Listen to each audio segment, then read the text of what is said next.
Hi there, it's Chris on my channel. Today is June 9th of 2025. I'm here in Florida. And this Tuesday will be my 1 month anniversary of me moving out of New York and being in Florida. I've been in this town for almost a month now. And now we're closing to my 1 month anniversary of me living in this new location. I miss being up in New York in this old location there, in that location up there. So this Wednesday will be my 1 month anniversary of me living in this home. So we're gonna go do that right now.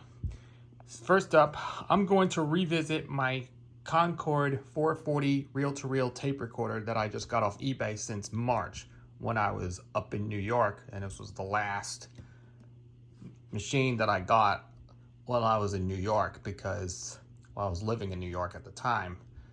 It worked perfectly. If you saw my last video, I tested it. It worked fine, but then the audio is completely shot because what happened was the channel 1 was completely shot because there was no audio in here, but the right channel 2 volume control worked fine. The tubes weren't okay, so I had to do is replace that with 35C5 tubes when I first got off eBay. For a replacement, I put new GE 35C5.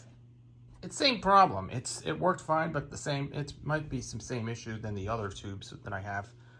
So when I first opened it up, it was just, if you look at the parts that I saw in the last video, these are full of original paper capacitors. These are all original paper wax capacitors. But after a couple of months later, I just had to hold on to it because a few months later, after I left New York, and then when I looked it up something, because I looked to research it, I was trying to look for what the schematic looks like. It was the original RS750, but unfortunately, when I tried it online, like the information, when I was looking up online, they had what they call the original things, because if you want to tell you something, back when I was doing some research, I found out I found this online. They had the original schematic and parts for what was then called the original RS750 by National, and these were the stuff that what it looks like. I will show you right there. It's actually, it was actually based on the original National. It was originally a National model RS750, which came out of Japan. And these looks like identical to the Concord, but then it has some cosmetic differences than what you see on there. It's got all the parts and all the stuff like mechanism adjustments and all that. These are all replacement parts. These are a list of all the stuff that you need for some blowout part things, and there's also these are all the circuit boards that all this thing is included there, and these are all the view of inside all the parts that are in here that came out of the original. But unfortunately, I couldn't find, and there's a lot of schematics that are also in here.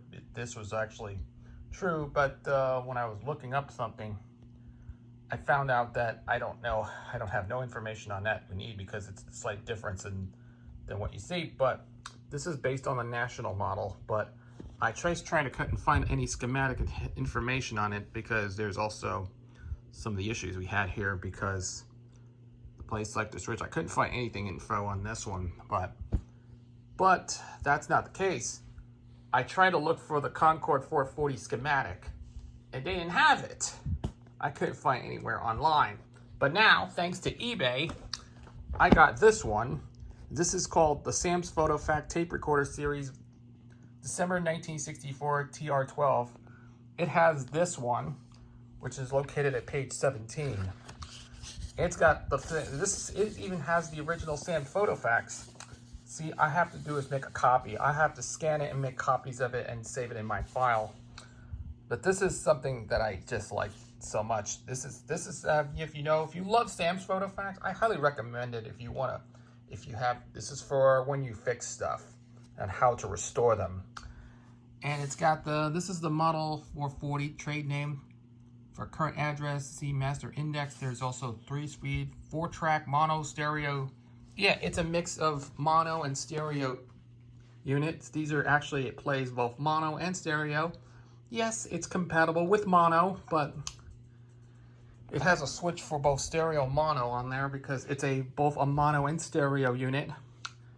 And it's a transistorized, which is because it has tubes on the back. It has transistors.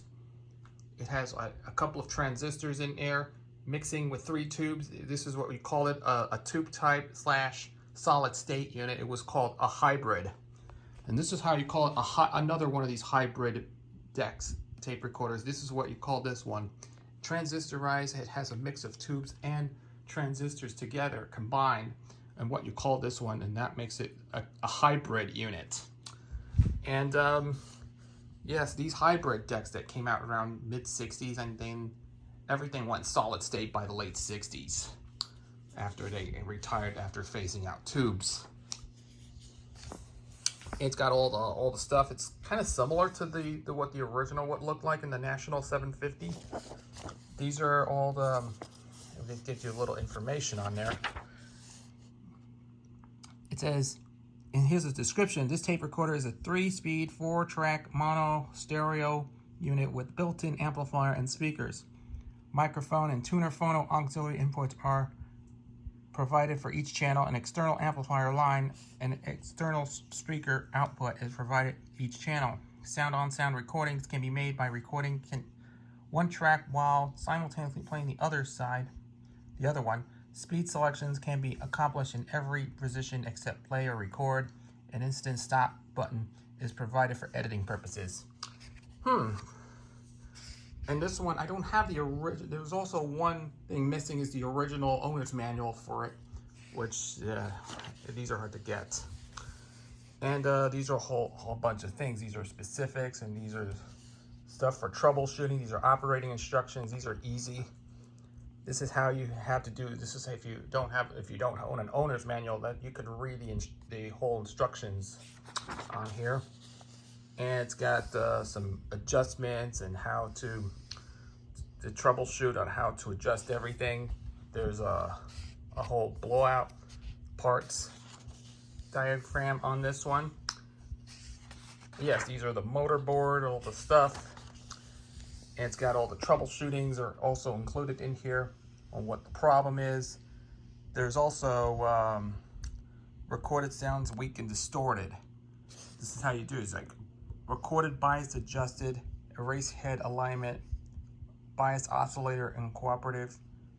But those are just, the sound is weak and distorted. Playback head misaligned, incorrect pressure head, or defective record and play head. I don't know what's on number M1. And these are all the stuff that it's included here. These are pictures of the circuit boards. On the back, there's actually all the solder connections. There's also over here, and some other things. These are the stuff from other things. These are, you have to left alone with that. These are 2 capacitors. These are some audio or power supply, whatever this is. And it's got the schematic in here. But yep, you can see there's a schematic right over here. If you look at the difference, if you look at the difference, this looks familiar. These came out of the machine itself, but looks slightly different than the previous machine. These, you cannot find these online. This is the stuff, you cannot find these online, but there's, unless you can get the booklet or something. And these are all the parts that you need for all the stuff. These are power rectifiers, signal diodes. There's electrolytic capacitors. This is what you need parts for. There's also fixed capacitors. These are audio capacitors. These are you need for that. So thankfully, the other day I got the soldering iron. Yeah, the soldering gun didn't do justice though. So I just end up ordering a soldering iron. and of course some parts, and of course some capacitor parts for audio capacitor. These are orange drop capacitors. These I ordered it from Amazon. I picked it up since I just ordered it. It's actually including another one, which I think I'm out storing my reel-to-reel tapes in here. But these are the one I just ordered. These are all the parts. This is what we call the. It's made by Einstein. These are polythene film capacitor kits. This is where I'm using it for parts, like to restore this unit right there to replace all the old caps. So this is the way I ordered it. So once it comes in later, but I'm gonna work on restoring this thing, because the first thing I'm gonna be doing in business, first I'm gonna do is replace all the paper wax capacitors. These are all original, but these had tended to be replaced, and how to get this thing restored. So once again, this tape recorder looks like it needs to be fixed. The audio needs to, the left channel needs to be fixed up, and see if I can play it, and maybe we'll get a full recap. And I have not done this on this channel before, since I'm gonna do some sort of thing, like maybe we can fix it, replace all the capacitors, like not forget the electrolytics, only the audio part of the capacitor, and have to check it and see what this thing does. And once I'm gonna be doing this, I'm gonna work on this, how to fix and restore this thing. But this bad boy right there, to see how this thing should work. So I'm gonna go to the workbench. We'll have to stop this video right now. Once this package and all the rest of the stuff has arrived, like this, these are 150 packs. Once we have the soldering iron, this is the one I just ordered, then I cannot wait to get this thing done. See if it has an off-on switch, but it has this is a soldering kit for where you can work on these. It's got the soldering iron, the whole solder thing. It's got purity rosin. Yeah, this is what they call a purity rosin or whatever it is. I'm gonna think about maybe when I work on this thing. Yeah, the soldering gun, that's one that does not work anymore. It has no use for that. So I decided to go with the soldering iron. These are stuff I had to do, is work on that and fix it to fix this thing. And of course, this one I'm thinking about wait till the package comes in. I will work on get this thing work and restore. So here you go. We're gonna stop the video right now. Until when the package comes in, I will go to the workbench and work on this machine on how to get this thing fixed and how to get this thing restored. So we're gonna stop the video right now. And when I come back, I'm gonna go to the workbench, and this will be my first time repairing this thing and how to get this thing fixed. So once I get this thing replaced, we'll have to see what the finishing touches will look like to see how the difference goes. So stand by. And here we are, right on the workbench right now. It's where this is our garage, and this is stuff we have here. So let's see, before I check this thing, here's what I picked it up off Amazon. Thankfully I've got this one. This is a capacitor kit. This is a polypropylene film capacitor kit. It features like all the stuff is in here, but it's got all these are new capacitors that have to replace the original ones. And of course I got a new soldering iron. I tried the soldering gun, but it's not even worth it. So I exchanged with this one. So this is a much better soldering iron for me to replace all those capacitors. This would do perfectly well for fixing vintage equipment. And this is a soldering iron. This is a much decent one. Compact, lightweight, and all that. So these are gonna put it on that side. But first of all, let's see what's wrong with this machine and see what this happens. New York? Well, she's awake. That's her radio. Oh, what of it? A girl who lives alone has to be careful of her reputation. See, this is the right channel. Channel 2 is on the right. Mother coming to talk. and channel 1 was on the left. Yeah, you can hear it's fainted. Look at the sound is pretty noisy. You hear that? It's very muffled up.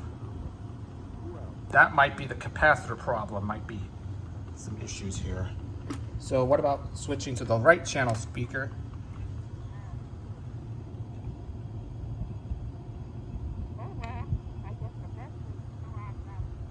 Yeah, you can barely hear it, but it's not really that close. But switch to this Pardon? one. What? What did you just say?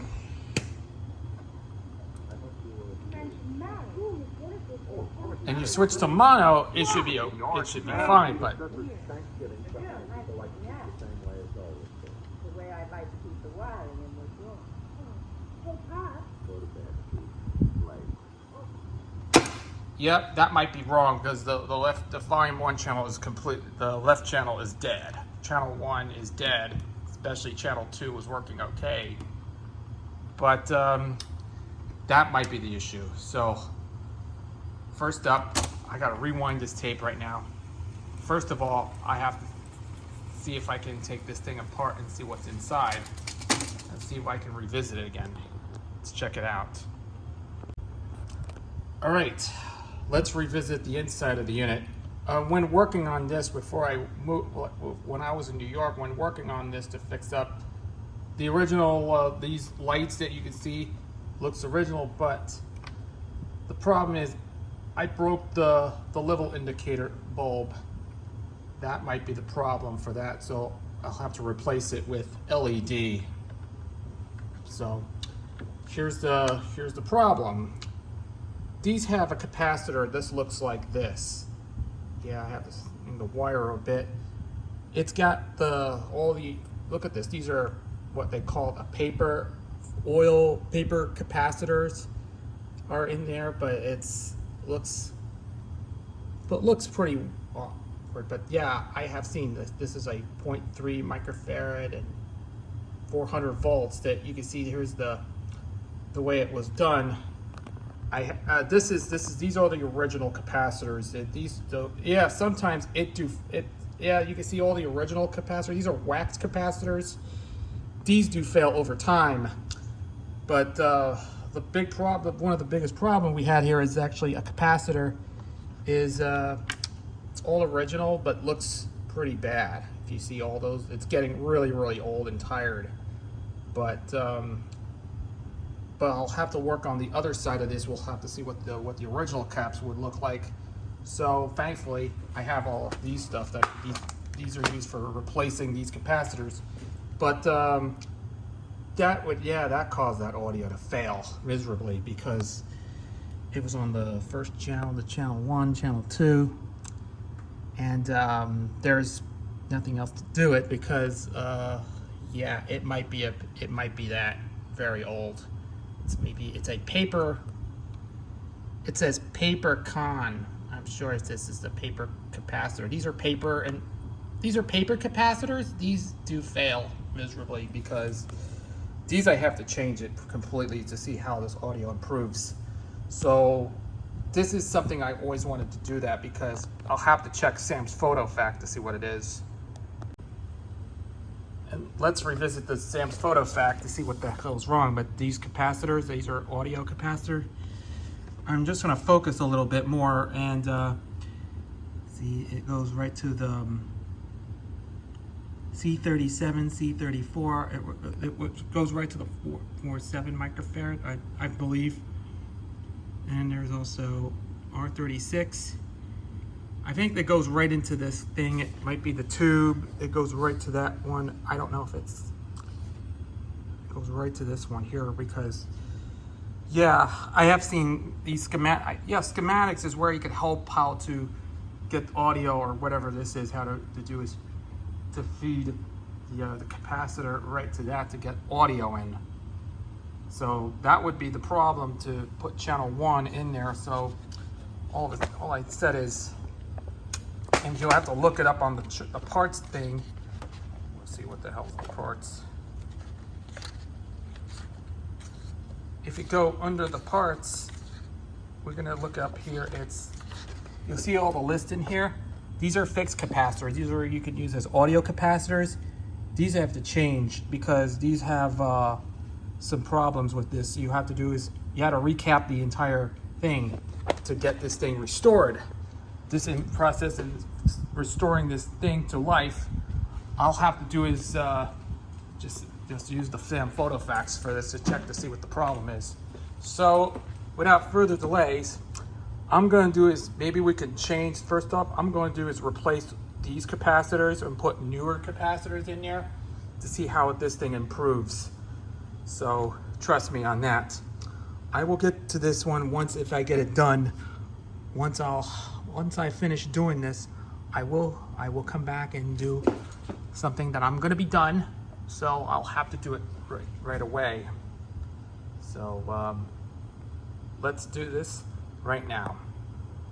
So first off, I'm gonna fade to black right now. I'll have to work on this thing and get this thing removed from this thing, and we'll come right back and we'll have to see what it does to see how this thing does improve. So stand by. All right, this is the soldering iron. I just unboxed it, I opened it up, and it has this one here, and has the instruction manual for this one here, and the high purity rosin. Yeah, I think the rosin would help out to see if they can put all the stuff in here. So this is something that I need to do is replace all the capacitors and stuff. So this will help you out, but this bad boy needs to go. So we'll have to check to replace this thing, and as soon as we're replacing this one, I will get it settled and hope they'll get it to work shortly. As soon as it happens, I'll let you know when this is ready. I think this needs to be replaced, hopefully. Once I get this thing out of the way. Yeah, you see this needs to go and replace it with brand new capacitors. So here you go. Let's do this. All right, it took me so long to do is replace all this stuff. Here's what it looks like. I installed a couple of new capacitors are in here. These are brand new capacitors. This has been changed a lot because we'll see what the thing is going to hold up to this one, but hopefully I had to put the light back in and to see how this thing is doing. Yeah, it's not that hard, but I was trying to use the soldering iron. I used this one to solder the thing back in to make it tight and hopefully connect it to this one. So here's what the originals. Here's what the original looks like. These have tend to go bad. Look at this. These are all capacitors. These are all the original ones. These are gonna get rid of, so these have to go. So I'll have to check the multimeter and see what what's there. So stand by. Now I decided to do is go take a look underneath at the bottom of the unit to see how it does. You can see here's this thing. This still has paper wax capacitors. There's nothing else to it. It says actually you see there's yep, it's more original capacitors. These are paper wax capacitors, and these are the other ones with the resistor, with just a 1.2 k ohm resistor. All that has to be changed completely. So that will be not too bad for this one, but of course, yeah, and this one has a playback or whatever this is. And this thing is just actually does that. So yeah, those are the ones that 3 microfarad and all this. The other ones that needs to be changed completely, and hopefully we will get. At some point we'll have to go on one of those things. Like we'll have a 10 microfarad, or what is this, 10 might be a 10 microfarad or a 20 volt or 400 volts to be exact. That has to be a little bit changed up. I don't see anything like that. And of course, there's a few more of those, and the other one that goes into the output transformer, all that stuff. These are going to be changed eventually. Yes, it's a 400 volt. These are vapor capacitors. These have to change completely, but hopefully we will have to find anything to replace with a new capacitor in place. That's going to be these are going to be changed completely. So let's see if I can do this for the best. See, let's hope it's going to be the best thing we can do is to replace every capacitor that needs to be done, and then we'll change it to a new one right there. So I'll have to keep the resistors also in place. So let's see if I can see how the thing improves. So let's stop the video right now and see. We'll do another one. We'll have to finish up, replace every capacitor. To do is put a new one in here and see if this improves. All right, we're back on this thing because just to give you a little bit of an update here, just to turn the lights on a bit. Oh, I forgot to turn the light there, but hopefully I'm in that. All right, here's a little update on this thing. I fixed, here's what I replaced.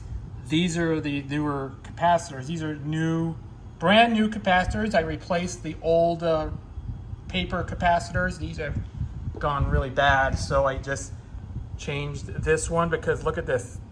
All of these have changed, including the one on this one. These have already been changed, but this is actually perfect for.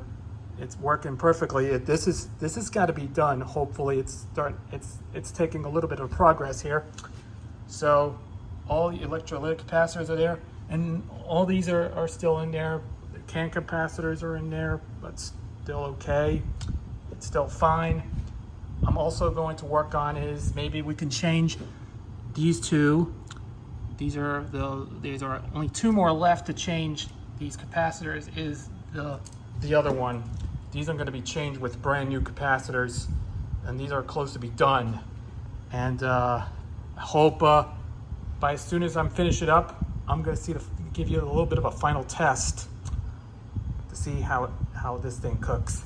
So we're going to stop this right now. We're going to come back.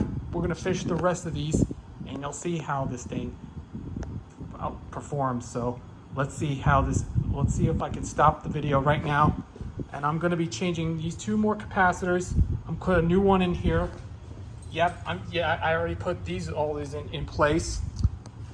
Yes, I changed, like I said, I changed all these three capacitors with old wax capacitors with new ones. And here's what I have the original. Here's what I just took out. These are all the original wax capacitors. These have gone really, really bad during the last over the probably 50, 60 or so years. Yeah, because this unit is basically a 60-year-old, but basically this is actually 61 years old. But this actually, I hope it will get it done once, if I can finish up this thing. We'll have to see how this thing goes. But in the meantime, let's do the other one, and we're gonna stop it right now. I'm gonna come back after I finish. We're gonna give you a little bit of a final test. We'll see how this thing finishes up. Stand by.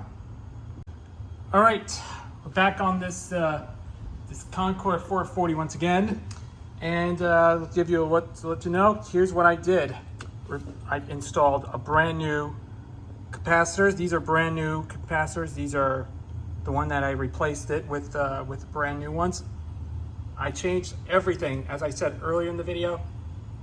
These were changed, but look at this. I put in brand new capacitors. It called this as the, if you don't know it, it was polypropylene film capacitor. These are one I got off of Amazon, and these are the way I had to fix it and got this repaired. And this is how you can replace all the capacitors. And these are all sets of microfarads and all this stuff. So I did the final result is. Change that, and I had it remove this, and I put the resistor back together to see how this thing cooks up, to see how this thing improves. These have changed dramatically. I also have to let alone the electrolytics though, So this is my final touches, my finishing touches to this thing. I put a brand new film capacitor in place, and also see if I can turn it upside down a little bit, so carefully.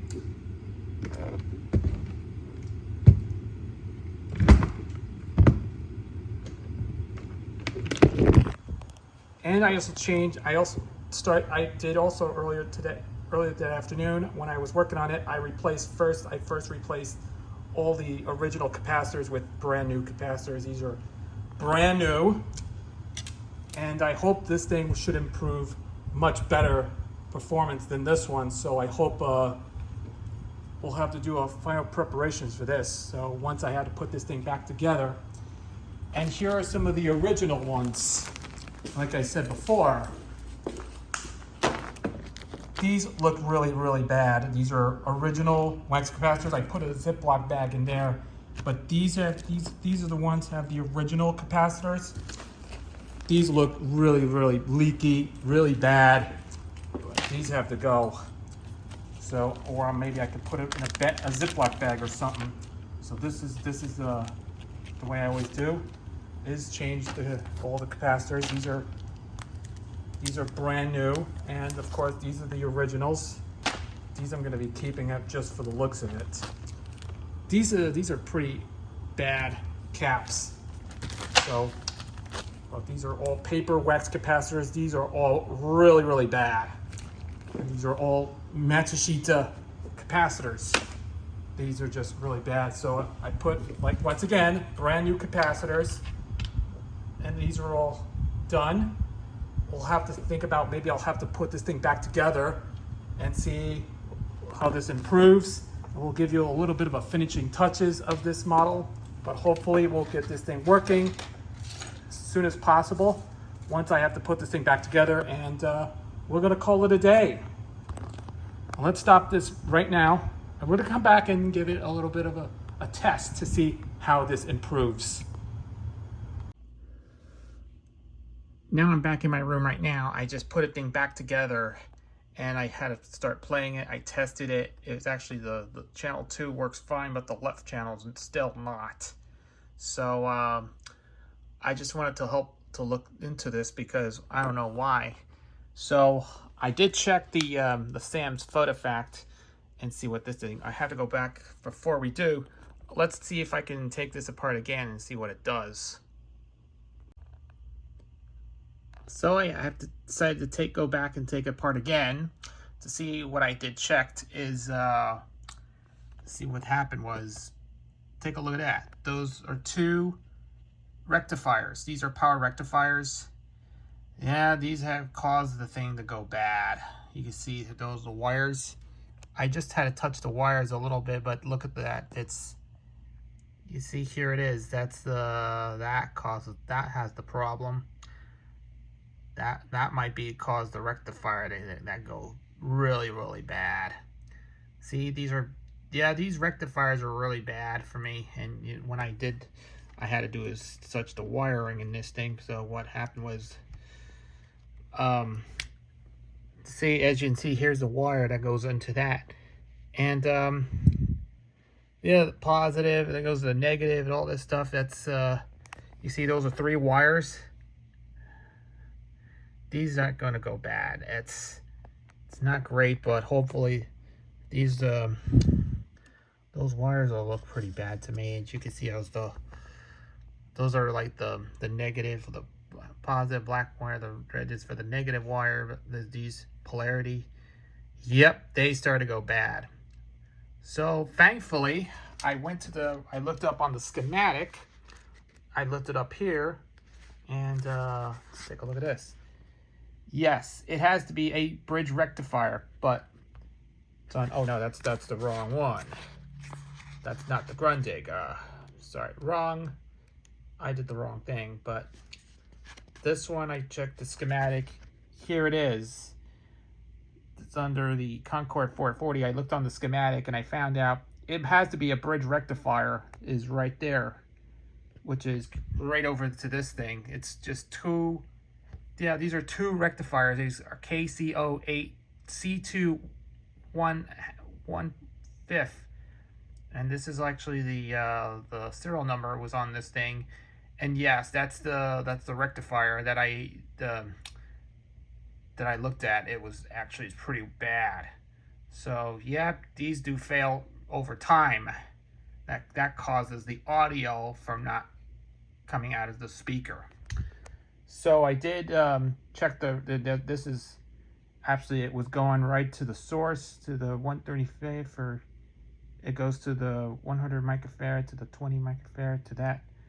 It goes right into the bridge rectifier.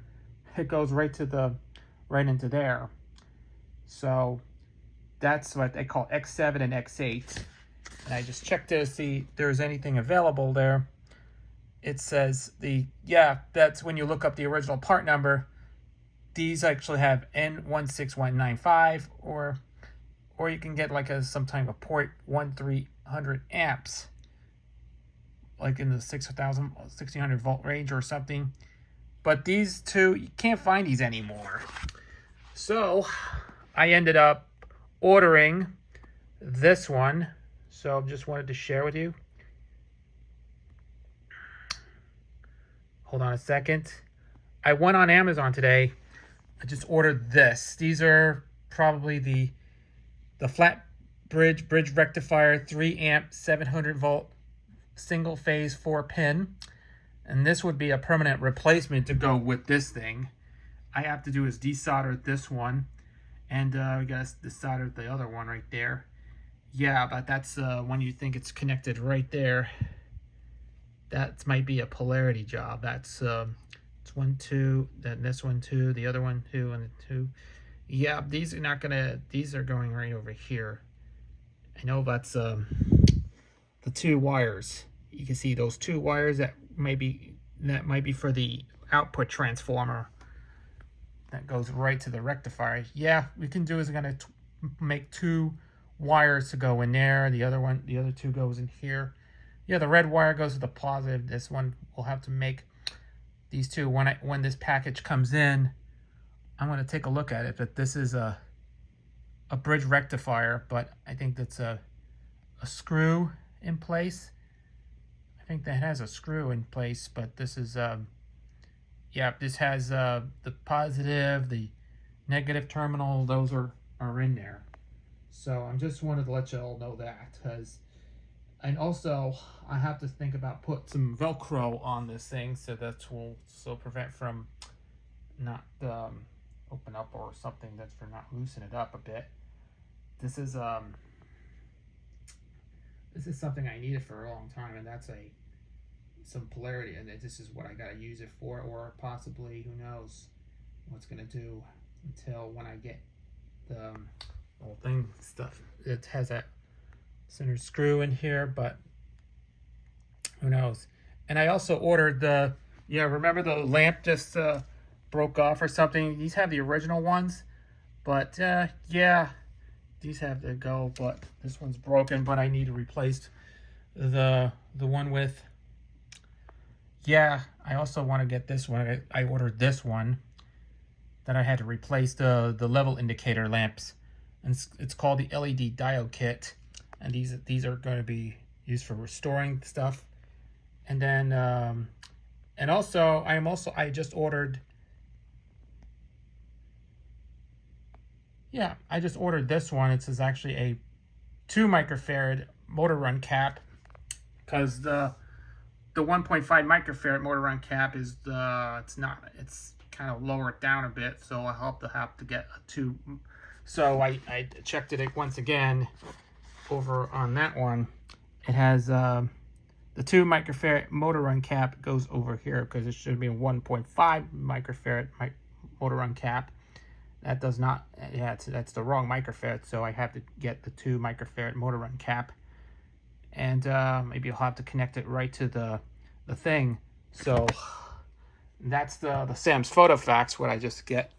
So I just had to wait and see what happens, because once it comes in on this weekend, I had to go back to the workbench and do some my other things. We're gonna fix 2 of them, and maybe we're gonna put like maybe we'll have to put crazy glue or hot glue to put it on one of those things to make it more reasonable. But hopefully this will be perfect for restoration.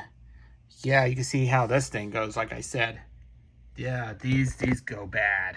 These rectifiers might go bad, so this needs to be changed to a newer one. To hope the audio will get fixed up at some point later this weekend or so. And we'll have to get, after all this fixed and all of this installed, we'll get maybe a full restoration on this thing. So I have decided to go put back together and call it a day. All right, the package just arrived today from Amazon, and this is what I got. Let's see if I can focus here.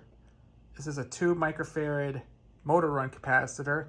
I had to change this one to a 2 microfarad that matched the actual motor on the reel-to-reel machine. I also got a 20 pack of these brand new bridge rectifiers. These I got today. See, I can fix the job for my reel-to-reel tape recorder. And I also got the LED diode kit that I had to replace the original one, because the original one was one of the original ones was broken off. So these have all the color ones, have orange, green, yellow, blue, red, and white. These have to be changed. This is going to be more of a thing that I'm going to be work on to change all these the LED. These are for the level indicators, and this is the thing. I really like to see these thing working in action, because I'm getting close to getting, like, we're only about 65% or so complete done yet. So we'll have to come back. We're going to stop this video right now. I have to go back to the workbench and see if I can get it done. So we'll have to finish working on this machine, and hopefully we'll get this thing restored. We'll stand by. All right. Yeah, it took me a while to do this job. I'm back in the workbench area. I tried to replace these with brand new things, and I attempted to hook it up to connect to this wire, and guess what? Yep, when I turn it on, there's no sound at all, and all of a sudden I hear the transformer was a little bit popped up. I hear some crackling inside of the transformer. It causes a lot of, yeah, bad fumes. That might be the failure, man. Yep, that might be a big failure. I try to put this bridge rectifier. That's not great, but it's not even good. Yeah, I try to attach these into these wire and connect it to this red wire, black wire. The red wire to those AC and the DC thing. Yep, that's not a good thing. I just had to take a look at the schematic again, and yeah, this is not going to fit well with these with rectifiers. Are not in the good spots. Oh well. You know what? Sometimes you win, sometimes you lose.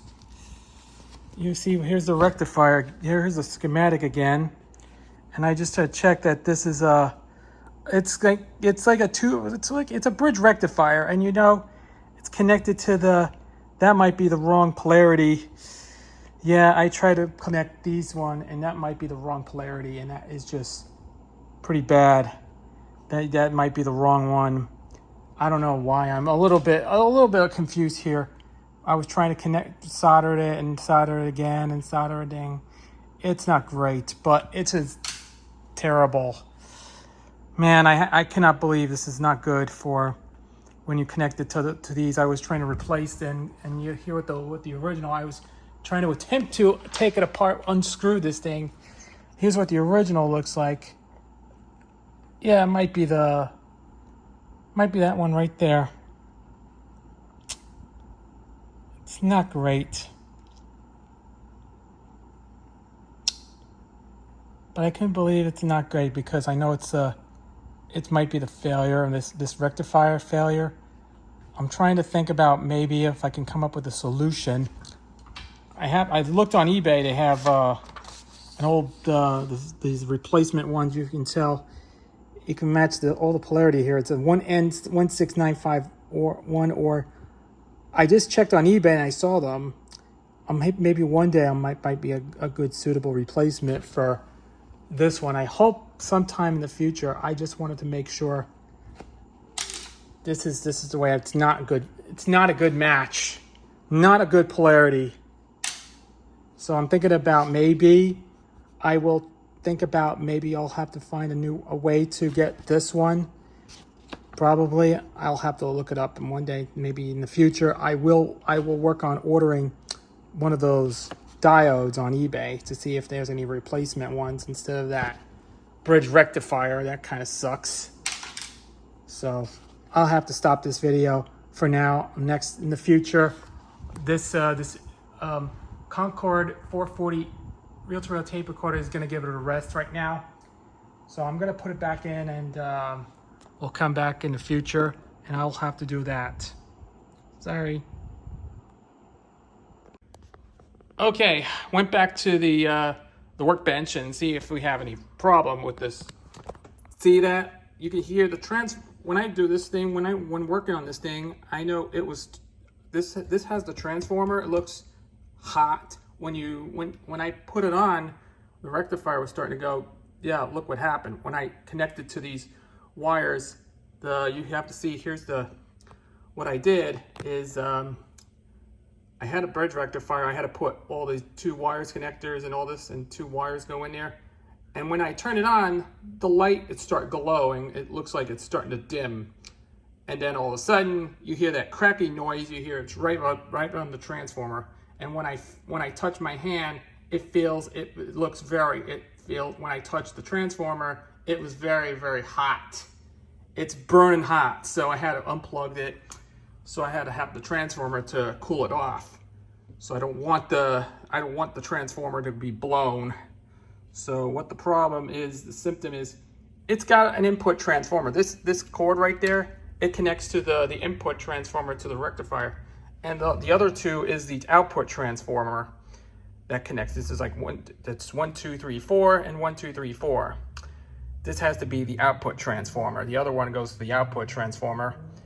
And that might be the problem. It's because of these 2 wires right there. Let's just go for the output DC. If you have to follow directions, you have to use these bridge capacitors. I tried to do this one, and then same problem. This you can tell the left. You can see it's a little lighter over here. AC goes to the input, and the terminals would be the plus and minus would be for the output. The red is for the positive, the negative. The black wire goes to the negative. So that might cause the problem. These 2 things, it's not in the correct spot. So what I have to do is I have to desolder this one right there. I have to try it again and see if I had come up with this idea of how to solder this thing back together. And that must be the problem. When you work on these machines, transformer wise, it's when you turn it on a newer rectifier, guess what? It's starting to go hot again. When you have to turn it on, you get no sound on there. It's no sound or anything at all. This has caused a lot of problem when working on this thing. So yeah, that must be the real problem when working on this unit. So I'm just going to have to I'll have to see if I can try to fix this once again.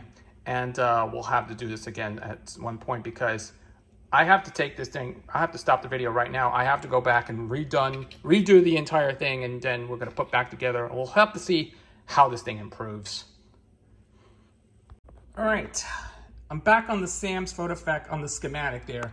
There might be one problem. I think the bridge rectifier, that looks like it had this two symptoms. We have, originally, if I'm not planning to order this, we'll have to see it we'll have to revisit it again. It might be split to 2, but you had 2, the bridge, made it a bridge rectifier that has the terminal. You have to do is Yeah, the terminals, what you can see is where you have two input terminals. This is an input for the AC. The DC goes into that one, but it's the plus and minus. The black wire goes to the plus and minus. That might be there. It might be split to two rectifiers. So I have to do is have to check and see what the heck is going on. When you work on when I work on this thing, it's going to be 36 ohm, or you can actually add a resistor or something if not, or either put a capacitor or a resistor in there to make it look better. But I'm not sure what's going to happen when I work on these. It's pretty, yeah, it looks dangerous. You can see you got to be very careful. This transformer is a little dangerous. It can cause a lot of problems. Like, yeah, the smoke will come out. Yeah, and when it starts crackling, or if it starts to heat up, yep, the smoke will come off completely, and that will cause a big problem. So if I see it, if it explodes, throw it in the trash or something, or EOL it. So we're not going to worry about EOL just yet. So I have other machines to work on. So hopefully we will have another machine, or if not, I have to wait until when I get more money. I have to go on eBay and order another machine. So this is one of the things I have to fix and restore this thing. See that these have two output transformers, and one is the input transformer. And I always want to look up on the schematic and see what the heck happened here. These are T1. This is the main transformer, the output transformer. This is how, but this is the transformer goes into the power transformer. It's only a T1, but it looks like it's a part number is PT201R. It's QLP 325. Or QOA 328. It's the audio output for the transformer. It would be for a DC. Would be 2,000 ohms, 8 ohm. It would have maybe you can add a resistor for 200 to 2,000 ohms or whatever that is. So I'll have to figure out when I'm gonna work on this. So first up, I'm gonna stop the video. I'll have to see if I can try it again for old time's sake. All right, I soldered these two connections together. Yeah, it's nothing special, nothing frenzy here.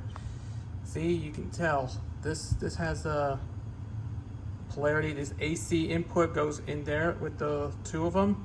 The output goes to the plus and minus. That would make a bridge rectifier. So I'm gonna think about put electrical tape around here somewhere, and then we'll have to see what this thing goes. So let me show you how to do in order to put this thing. Yeah, this needs a bridge connection to see if I can put this in here to make this one. I'll have to make sure I have to use electrical tape to put this in here. So hopefully we're not gonna get snagged here for a moment. So once I get this thing putting back together, and let's see how this thing works, but let's see how this attempt, my other attempt, should do to see if this is going to work or not. So we'll find out. All right, I put it back together. I put another tape in. See how this thing tests. It actually plays well, but there is one issue. Get this.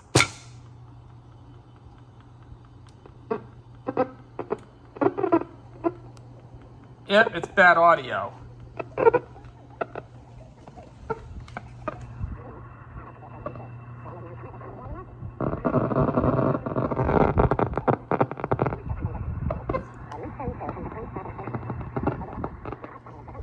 Yep, I cannot hear it. Yeah, you can hear low audio. You can hear audio on the left side.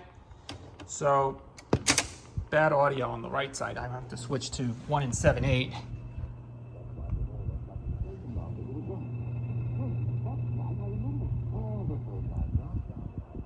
That's right. Yeah, it sounds pretty bad. It looks very low, but that might be when I put it back together, and you see the audio is not coming out right because this is not good.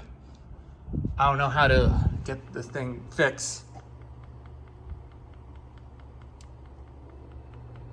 This might be the problem.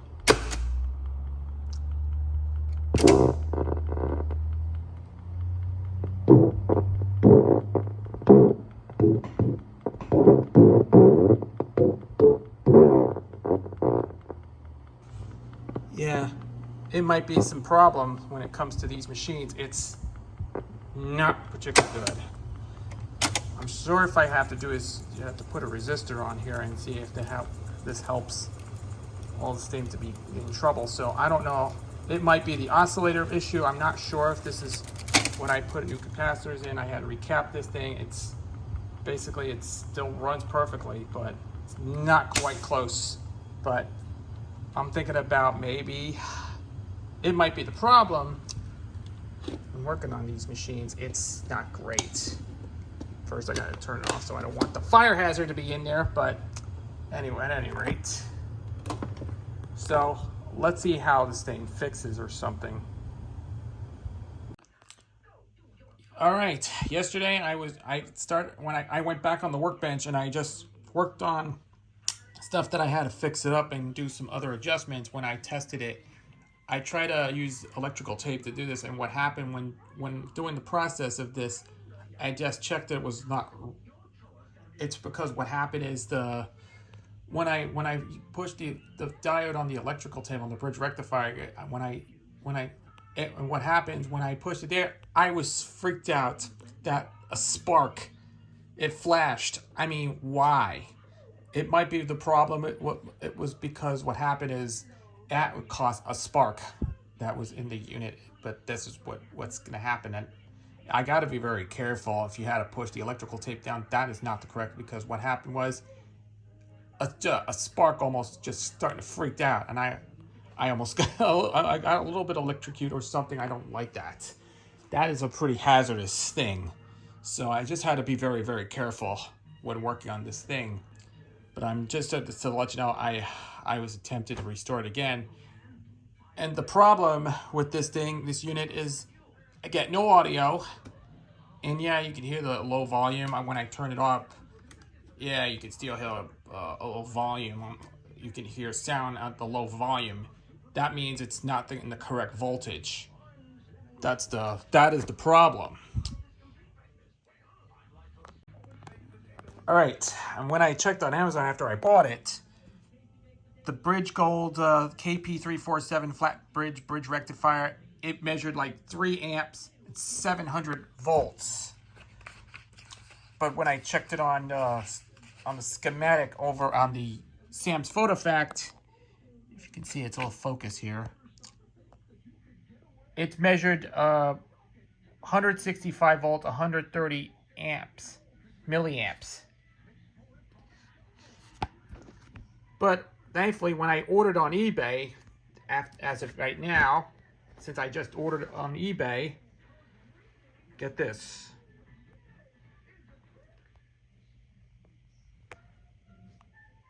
It's actually it says 400 volt, 750 milliamps. And when I checked it on the Sam Photo Facts, it would measured 130 milliamps. And then when I looked at the parts list on this thing, it was originally this is what I call it, the power rectifiers and signal diodes. It's basically the original part or type number. That must be the original. That would cause a problem, but 1N1695 is the right choice. It says part number FW40 will replace. It required, the other two will also require, will replace it's either 1 or 2, which is either required to have a part number on there. It should have the actual voltage. It says part FW400 will replace X7 and X8. And here's what I have done. FW4.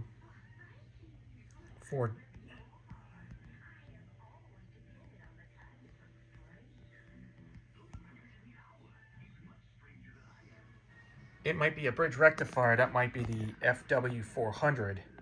Might replace the full bridge rectifier. It would have 400 volts, and it's FW400. But over there, yes, it has a 400 volts, but that would replace the original, the old thing. That would be the way to how to put FW400, will replace the X7 and X8 rectifier. That's the only thing you have to do. You can go on eBay to have an FW400 rectifier. That might be the wrong thing. It's not really the better.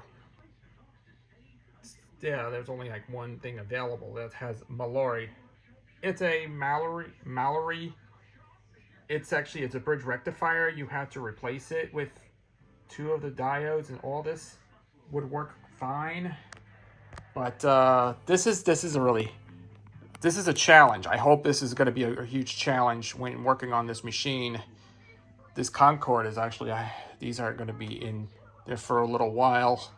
I got to stop this video right now, but probably in the next, or maybe a few days or a week or two, when the package comes in, I will do a replacement video, or maybe I'll do another replacement for these. This is what it does. And yes, a GE 1N1695. It's a type of diode. So where you can use it, you can solder with this 2 wires, connect to the input transformer, the output transformer. I wish if I would connect it there. Or you have to do is make a terminal strip out of it, or you'll have to add extra wiring to rewire the entire thing to make it, to see if there's anything I can try to do. And I hope one day I will have to look it up and see if there's anything I can do. Let's hope. Let's find out maybe next time if I have to find another thing to restore this thing. So if I get all the package, once I get this new thing coming in, I will resolder this and have to replace the other one, the previous one that I soldered. So I have to do is maybe I'll have to make sure I have to change it. And I hope to get this thing running as soon as I can. So I'm going to stop this video now, and we'll have to continue on when we left off. We'll have to do is one last try. I have to make my other attempt to work right now. So let's hope. Let's hope if it will not get my fingers crossed. If it fails, I will have to get rid of it or put them in our garage, so I can have to save them until I can get another machine from somewhere. So here you go. All right. It's been like a week since I've been busy I haven't done this stuff, and since before, I got to go back to where it came from, right where it started. So I just actually go back and redo all this stuff again, because to do this machine that recently I just, about over the weekend, I just bought off Amazon, and this is how I ended up getting. First, here's the thing, here's the catch. What else we got here? Yeah, I have to look in to see what the heck is going on here. Here it is. I got the packs of terminal strips. That's what I got when I over the weekend. I just bought it, and then a couple of days later, I bought this off eBay. This is the 1N1695. This is a GE diode. And what came with this, it has an extra one here. It has one piece right here.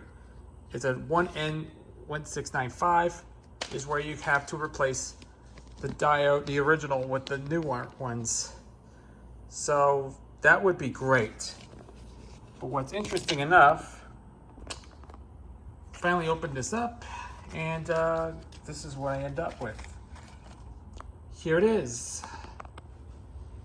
See, this is a silicon diode, which I think it's really cool. It's got 1N1695. If you can focus here where you can see it, this is, it says GE on there. And it's got this one right there. This is a diode where you connect it to the this wire here to that wire here. So you had to use terminal strip is where you wind it down like this. It's you connect the larger wire to that wire here, to that wire there. Yep, this goes right over there. And this is actually a nice looking diode. That might be perfect to get this thing done. So I have 2 of them, and this is what I did work on that. I got 2 of these. I'm gonna put this in there to install it. So you have to do, if you could check the Sam's photo fact and see what this is going. The power rectifier does match this one. If you look carefully at this, oh yeah, you gotta focus a little bit further. Here's this is a 1N1695. This is actually one piece. It says 1 required. It has 2 required. Yeah, 2 of them is actually required on that. So, and you can tell the part number will replace. Oh yes, these 2 will be requiring. And there you go. These are 2 of these have required a lot of these stuff that this thing helps you out. But unfortunately, this is where I always wanted to use it for this one. But I would like to see this thing in action. So let's hope if this thing should work. This is the way we're gonna fix this thing. So these are 2 required. You only have 2 of them. And you only have the other 2 required. So that's a good idea. We'll make it 4. You'll have to have 4 of them. You need to have 4 of them. That's the way you want to do it is, yep, you can have take 4 diodes at the same time in order to get this thing to work. That's pretty nice.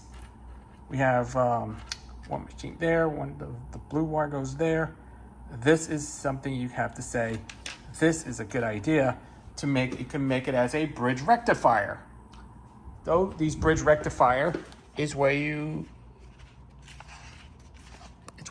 go with this. If you could look at the schematic, you can make a bridge rectifier. This is how you can do that. You have one ground to that, the other one goes there, and the other one goes there. That's a nice looking thing. So this is a good idea. Let's see if I can make a diode and we can put all 4 of these together. I'm gonna go back, take this apart, and see if I'm gonna help to see if this improves it. So there you go. Okay, now the first thing we do in business is to remove all these rectifiers. These are not really as good as it may to be, and we'll put 2 terminal strips and put a new one in here to install, so that it will have to make it look a lot better. So I'm gonna stop this video right now. I'm gonna come back. We're gonna remove all this stuff and we'll put a new diode in here and see how this thing works out. So stand by. Okay, I installed 2 of these. See, I installed 2 silicon diode in there. I put 2 of them in here to see if I can, because I removed all these things, because what happened is I have to remove 2 of the bridge rectifiers. These were not gonna have voltage measurements to it. So I had to install 2 new stuff. I had to put it right where it is along with the other 2, and that's gonna go right here. And I'm not sure when. I don't know if this is not gonna fit right there, because this thing I had to do is just to fit right where it went. So that's a plus, but I'm not sure. I don't know when this thing is gonna go into that thing. It's pretty much the way it has to be. It might be done right over here. I don't know. I don't know where I can find a place to put it. So this is the way I'm going to do is we can install I don't know, there's a way to put this stuff in around here. And might be right over here. so that will make a proper, I don't know what the heck is this one is going. I think it might go over here. I'm not sure. I don't know if I can find a place to put this thing right here. Maybe it might be over here. I'm not 100% sure. That I think about put it right there. It might be a good idea to see this is gonna fit in here, because my stuff is gonna go right where it is. So that's the whole thing I'm going to be doing to work on, is planning on solder these things back to get these together, along with the other one that goes in here. That is too stuffed, so I have to do is make some stuff to go here itself, so that this thing can go, not going to go into this stuff. This is going nuts again, hopefully. All right, we have a little bit of an issue here, because this is not good for spacing up. There's no room to fit this thing. I think this is actually, there's no room to fit. I'm trying to make sure if there's a better way to do so. Let's see if I can wire it again. See what happens. All right, here's what we have so far. Yep, I just put all the stuff in here. I installed this thing, this terminal strip. I put it there. Yep, I actually wired it to the input. The output goes into there. And and then I also installed that one right over here next to the thing, so that it will not get ripped or anything, the wiring. And of course, some other stuff that I actually have to do is do a couple things I got to do in order to make way for these stuff. I decided to put it right there, right where it is, and I just wired it the other way. The input goes in the middle, the input goes in here, and that goes in here, and that's all. I just did a pretty good job. I actually did. So I actually soldered it in, and to make it nice and neat, so that it will have to make it work again. So let's see if this thing should help. I just turned it on, I plugged it back together, I turned it on, and what happened is it starts, you hear that noise you hear on the bottom. This is the transformer started overheating again. This is kind of sucks. I just installed 2 of them in, and then all of a sudden it's not trying to work right.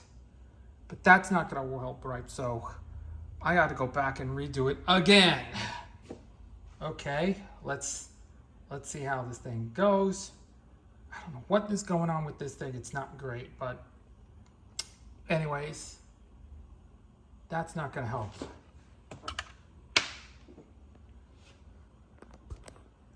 Stop this right now. I'm gonna go back and try again. All right, did you hear it? Listen to this.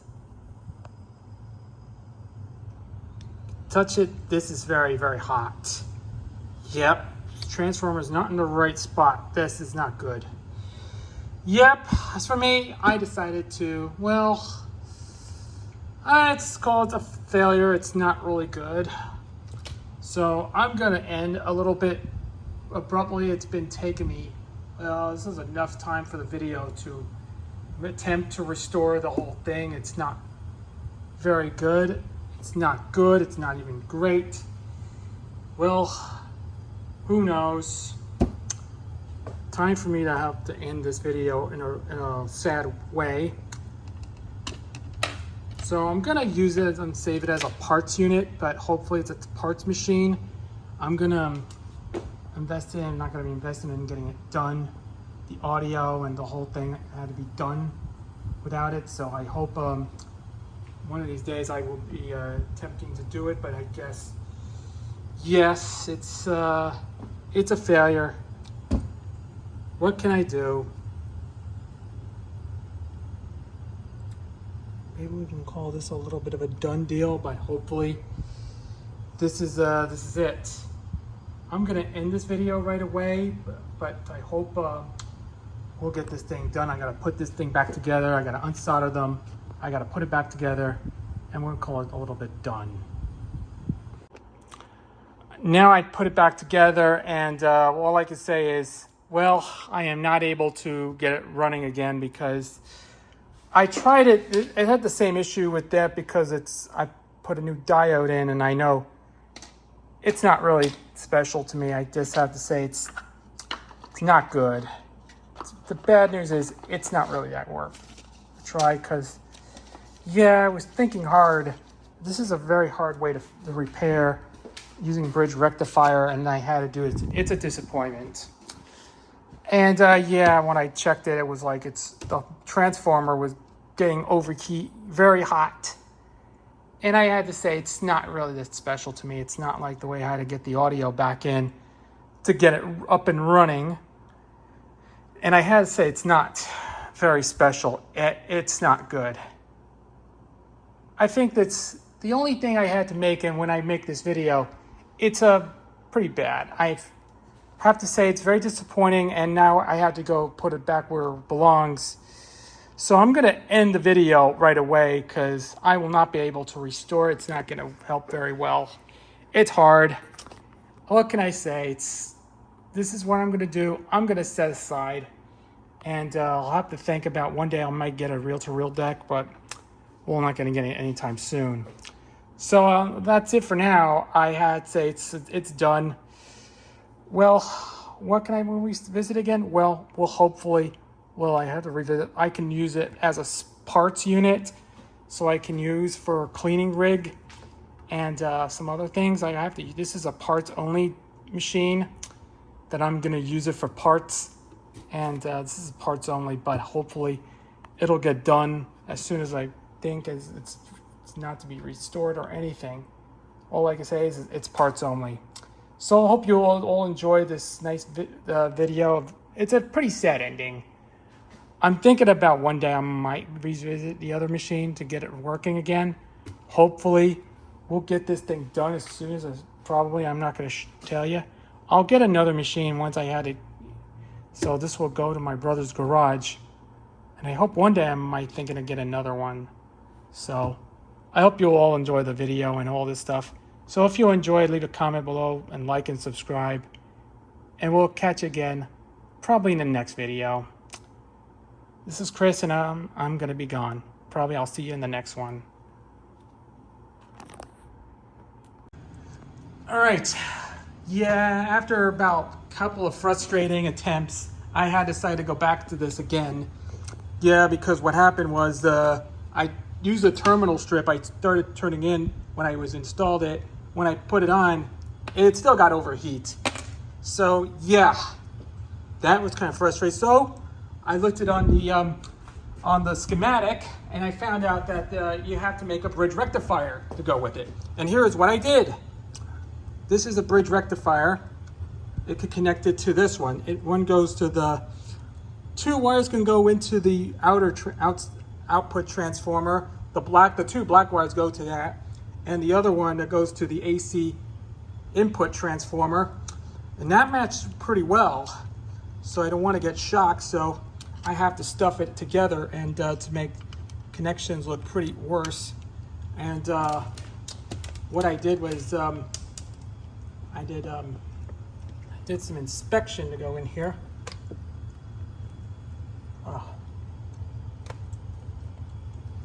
And so I did put all the stuff in here in place to make it look like this is the bridge rectifier to go in here. So overall, this thing works pretty good. And of course, I have to see if they can get any audio from here. So all of a sudden, it's pretty good. I actually connect it back to where it is. And let's see how it is so far. See, what I did so far is I put all the stuff in here. The last time I did replace all these I just used actually a capacitor that I use.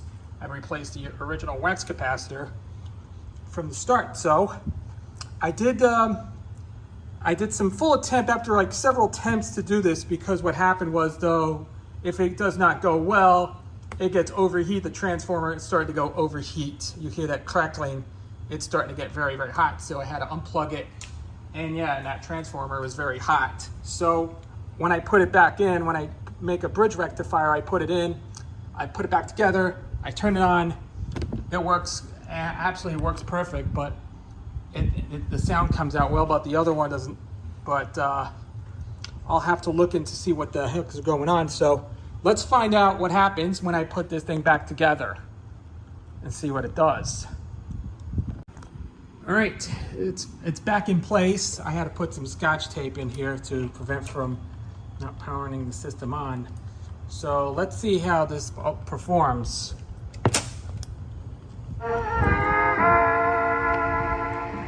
Tonight, transcribed, an original story ballad, The Song of Jimmy Blue Eyes by Edmund Brophy, with original music by the right Ray channel, Vogel, channel 2, starring comes William out Conrad. strong, and then the left channel is not.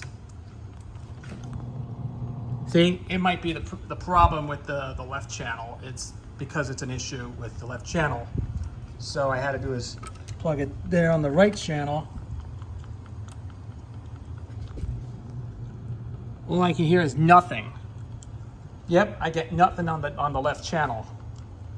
So that was the problem. So it might be restorable, but yeah, it's okay. It's probably back to its normal roots here, because I'm gonna think about maybe I'll have to stop this video, and I'm gonna put a thing back together and I'll call it a day. And before I had to put it back in, here's what I did. I installed a brand new LED diode light for the level indicator. This is for recording indicator. Because what happened was the original one was broken, but the original was still good. But of course, one day I'll have to, if I do so, if I had a decision to make once I get it back together, I have to do is maybe one day I will replace it with a brand new orange light. This will match the perfect lighting on the LED diode lamp.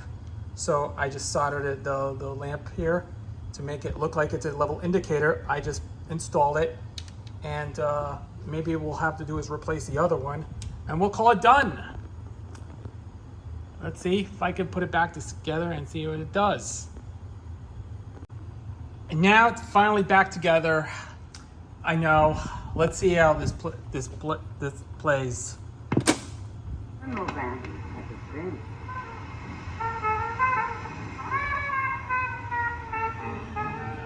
There's the channel 2 volume, and still get no volume on channel 1.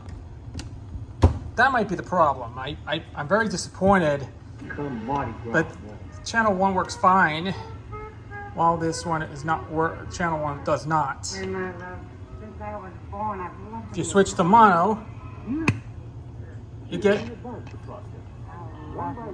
get like some sort of a mono machine, like a 2-track.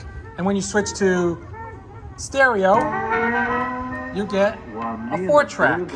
Kid and Candy, or St. Louis and Mr. Handy. If you stuck a pin in my heart, it's true. At the drop of my blood, it'd come out pure blue. The summers came and winters went, and Jimmy's loving heart was bent before he hit that master blow. His sweet Jill blew with Hot Lips Joe.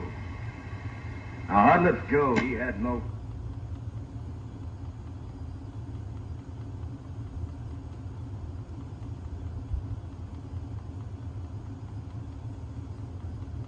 All right, so I'm just gonna call this a little done. All right, I'm just gonna call this done. Let's rewind, fast forward.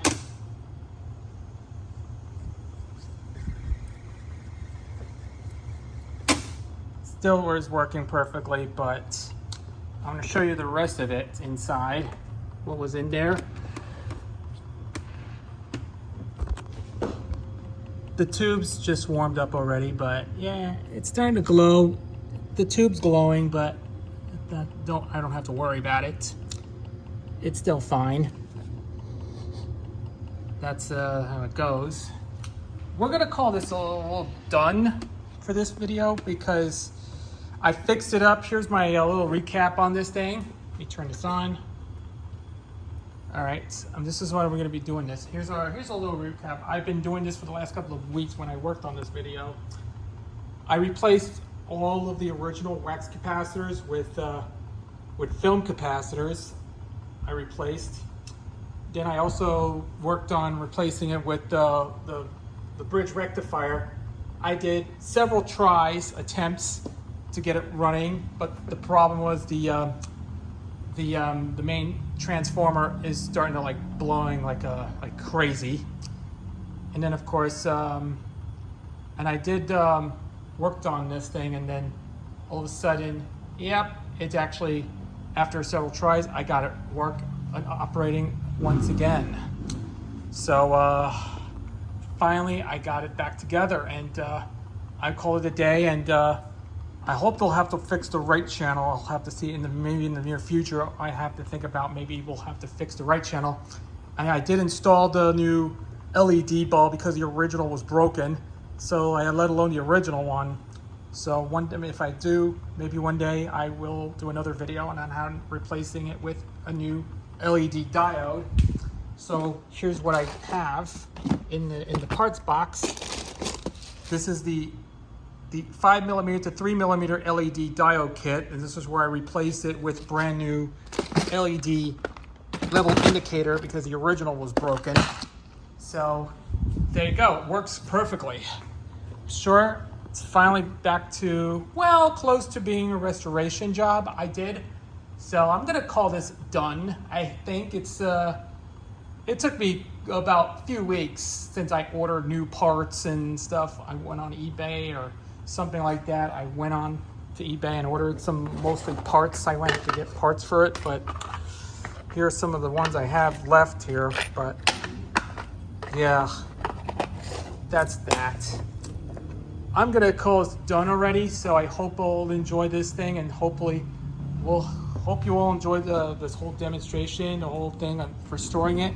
So maybe in the near future I will come back once again and fix the right channel again, so I have to get this thing running again. Hopefully, eventually, I will do it. So if you would like to enjoy the video, I have to leave a comment. If you enjoyed it, just leave a comment, then like and subscribe.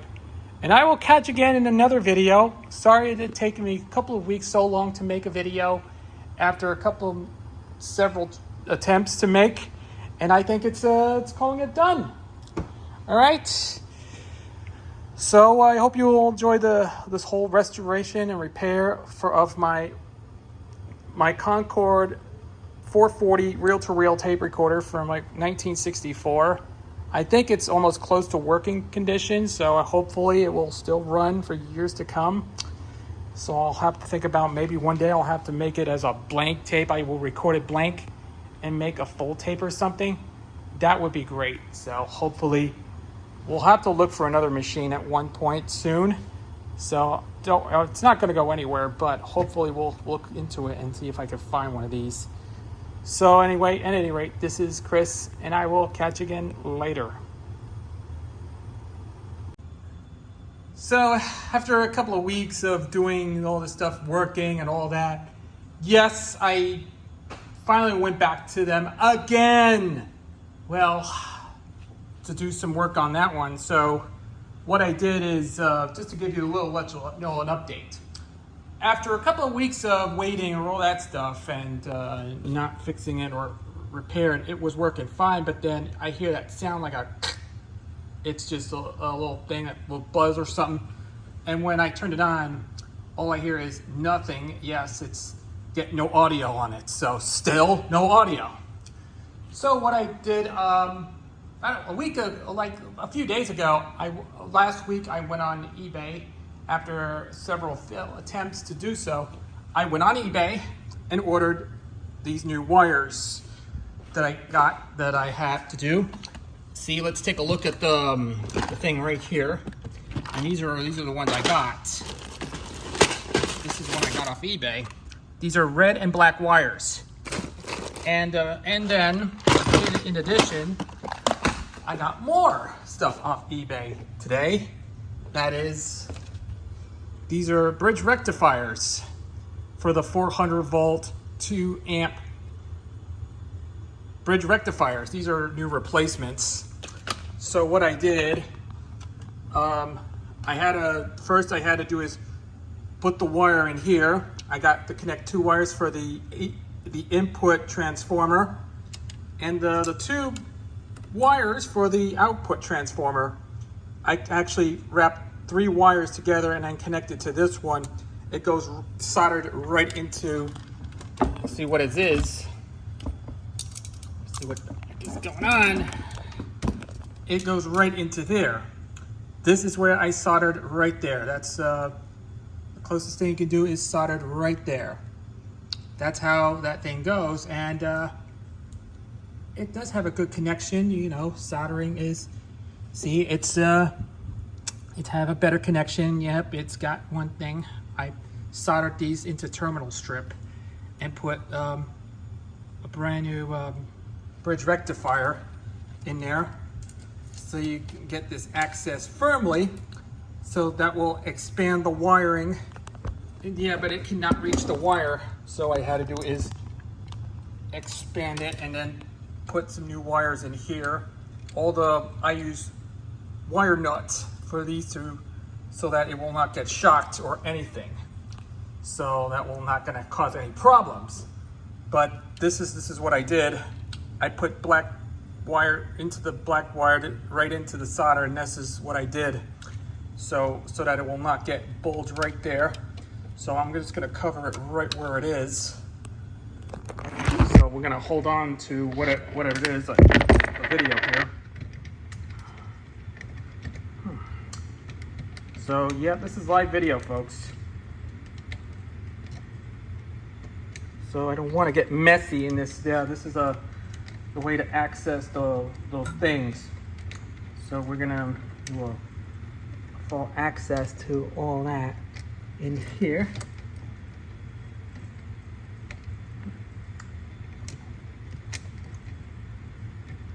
That wiring goes over here. Okay, I see that right there. There's the wire, goes in here. Just trying to be a little bit of nudge.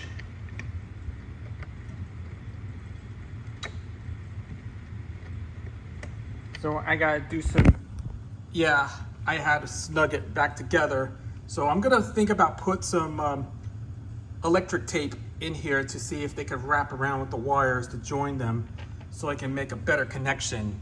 So once I'm gonna test it and see how this thing should work perfectly once I got to put back together.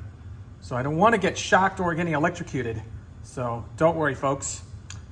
Still have there, but hopefully it will not gonna get stuff ever again. So let's see if I can test and see if this thing should work perfectly. And now let's see if this thing goes.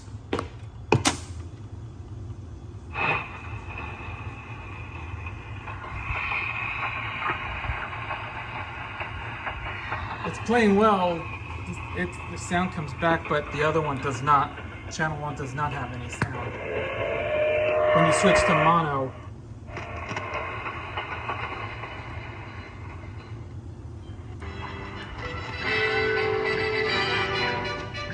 and now, hi-fi stereophonic music featuring yeah, I'm switching it to mono. It would be a 4-track mono, 4-track stereo.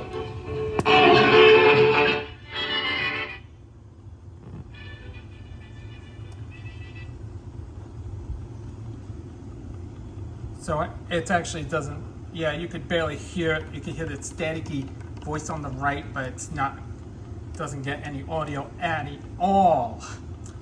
So, and that's it. I just had enough of that, so we'll catch you again next video. And like I said, this is halfway restored, but it's almost restored, but looks pretty good, but yeah, that's a major luck, but sometimes I win, sometimes I lose.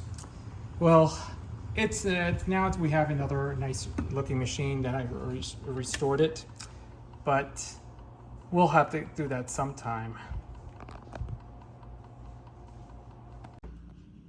Oh, when I first came back here, I just turned it on, and I know when like I said before, yeah, the left channel looks fine, but the right channel is not. But those channel 1, it might be the issue. So I forgot to do something. Let me tell you something. That there's one thing I looked underneath. Yep, underneath the tube, there's 2 of the original wax capacitors. Those look like original to me. I forgot to remove all those stuff, but I'm starting to focus a little bit. I am trying to focus here. Here's what it looks like.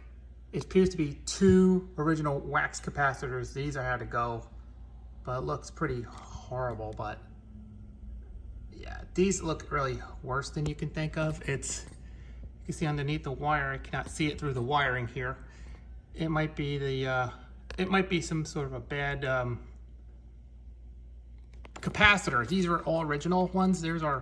We're starting to go really bad at some point because these are the ones I forgot. I replaced a few of these, and then also I'm going to replace those other 2 wax capacitors. Those are failing to go bad. So I'm just trying to get this thing up and running because these look like more of a pain in the butt to see. I can't see all the original wax capacitors. These, I forgot to remove the wax ones. So first I got to take the tubes off and have to solder this thing. I have to desolder the other 2. These are for the output tube, but that gets really overheated. So I have to think about maybe I'm gonna replace those. Yeah, that's right. I forgot to remove all those, to desolder these. We got 1, the other 2, and the 3. And that's the way we're gonna do it, but it's a good idea to remove that. I have to remove the wiring for a bit, so that will have, yeah, this is tough to get through. So first of all, I gotta do is remove them, but from this amplifier, and maybe we can try to do this again. Maybe we have to do is just first remove those, and we'll have to think about remove these and fix those and replace all these capacitors. These old wax capacitors, these are gone. These are starting to go bad, but that's because it causes the tubes to get hot. The amplifier gets very, very hot. So the tubes are extremely hot. But maybe all I can do is maybe I'll have to replace it with new capacitors. So I forgot to go back and, I did replace it last time. So I'm gonna forget to replace those, to take these 2 out and replace with these new ones. So I have to stop the video, and we'll come back a little later and see how things done. All right, it took me a while to get this thing here. I installed, here are the 3 new film capacitors. I replaced it. See, this is where I put a brand new film capacitor in here. So I was just trying to ding them through the wire again because, I always want to check and see what the heck is going on here. These are some new replacements for the film capacitors. These are film capacitors. I just replaced that I just recently replacing the old one. And also there's some stuff in here, but I just put a brand new capacitor in place, just replacing the really old ones because these wax capacitors have gone bad. So here are some of the original ones that I removed. Here it is. Those are 3 capacitors. Those are, yeah, these are go bad. See that? There's some, yeah, I had to pull this out because look at all those wax paper capacitors. Those dried up and they're starting to go really, really bad. Those are the originals, but I had to keep that for souvenir. I'll put them in the bag. And there's only one thing I can do is have to replace these 2. I have to do the last 2 things we got to do is replace those 2 and recap those new ones. So once I get it done, I got to go put it back together and see how this runs. Excuse me. Apologize for my coughing. So, all right. Let's see if I have to change these two. The last two I'm gonna change is these two to get out and put a new one in. So let's see if this happens. I'm gonna stop the video right now. I'm gonna come back and we'll see how this thing goes and see what it does. All right, I removed all the two things. I installed the two new film capacitors, and I replaced here's what the original looks like. And yeah, those original ones, these were bad. I know these are ones I haven't forgot to change all these old wax paper capacitors. These are all original.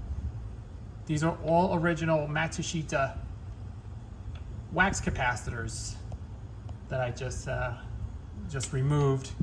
But these are actually a 0.22 microfarad. I actually did install the other one. It made a perfect match. So these have got to go. So, and like I said earlier, yep, I changed that and put a new film capacitor in place, and the other one in here, and that should be all set, ready to go. So let's see if I can put this thing back together and see if this is the test to see what's coming on here. So stand by. All right, let's see if this thing goes. Yeah, you can tell this is not volume, but let's see what happens. It's finally running. Channel 2 works fine. I don't know what the other channel goes. An earth-shaking dynamic sound. That's the sound of a Japanese locomotive. See how this thing runs, but it does not register on the channel 1 volume control.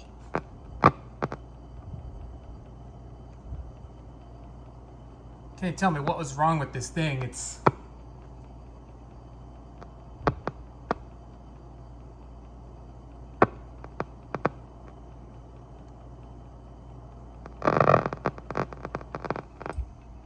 yeah, you can barely hear the speaker. It's not coming right because this might be a problem when working on these units. But when I first got it, you can hear it's faint. It does not sound right. I don't know how to fix the other channel to get this thing up and running. I'm just touch this thing and see if this thing goes.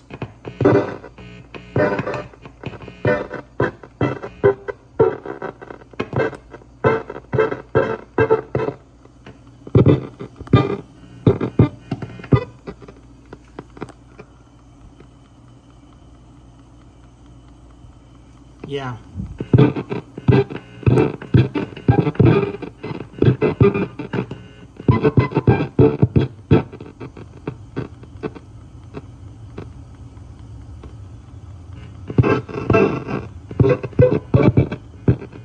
Just touching the leaf switch. It does not come out right because it might be a transformer issue, I'm not sure.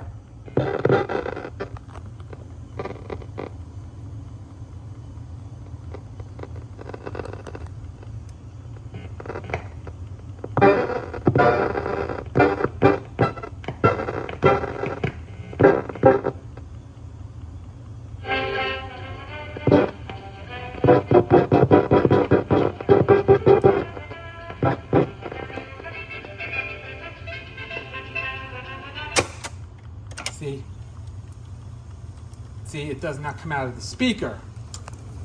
So now that might be the issue. The problem is, yeah, it might be something with the transformer, the leaf switch. Might be.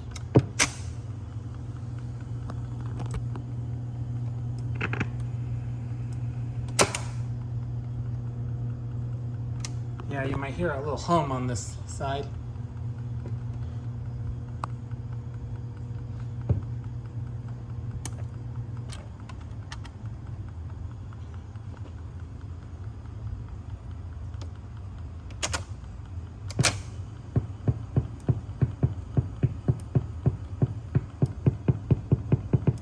All right. Now maybe I just replaced all these all those ones with brand new capacitors. Yeah, and this one I gotta take this out in the bag. So we're gonna end this video right away. We'll catch you again later. Well, I'm back again because I just plug it in just about when I turn it back on. It has no sound on the left channel and on both channels. All you hear is just a mono on there, but the speakers, yeah, it does not come out any sound. So I went back again and see if I find this one.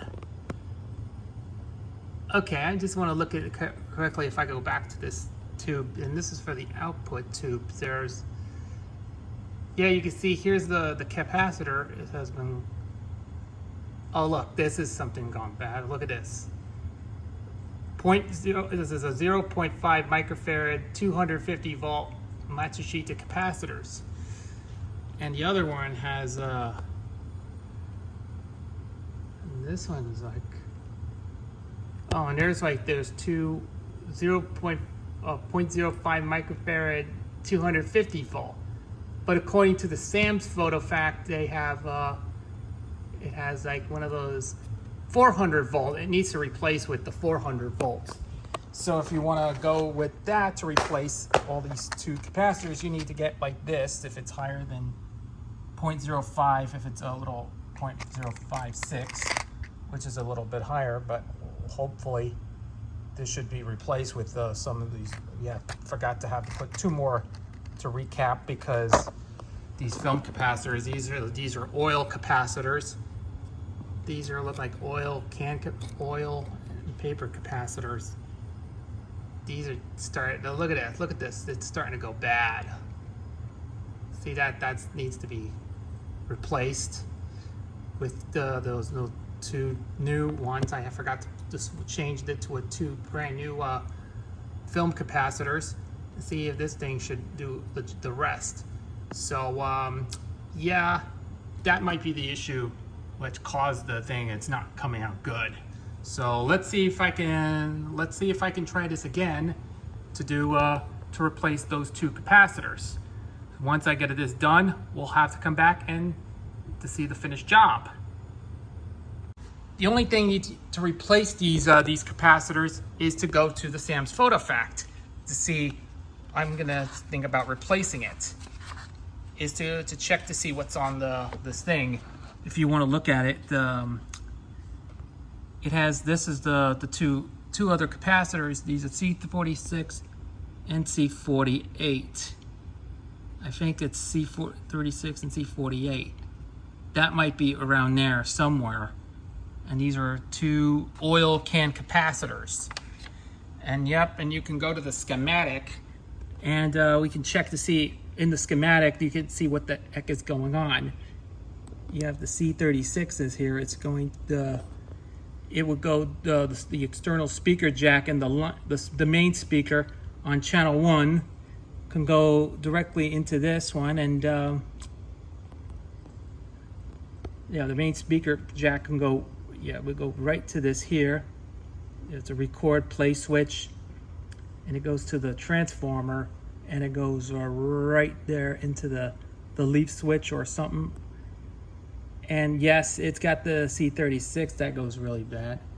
And then it will go directly to the record equalization and all that. And then, or here's the one thing, you can also record right to that one. It goes right to the let's see, C48. It goes right to the transformer. It goes directly to the transformer. That goes right to this dot right there. It goes right there, the C48, into the record indicator level.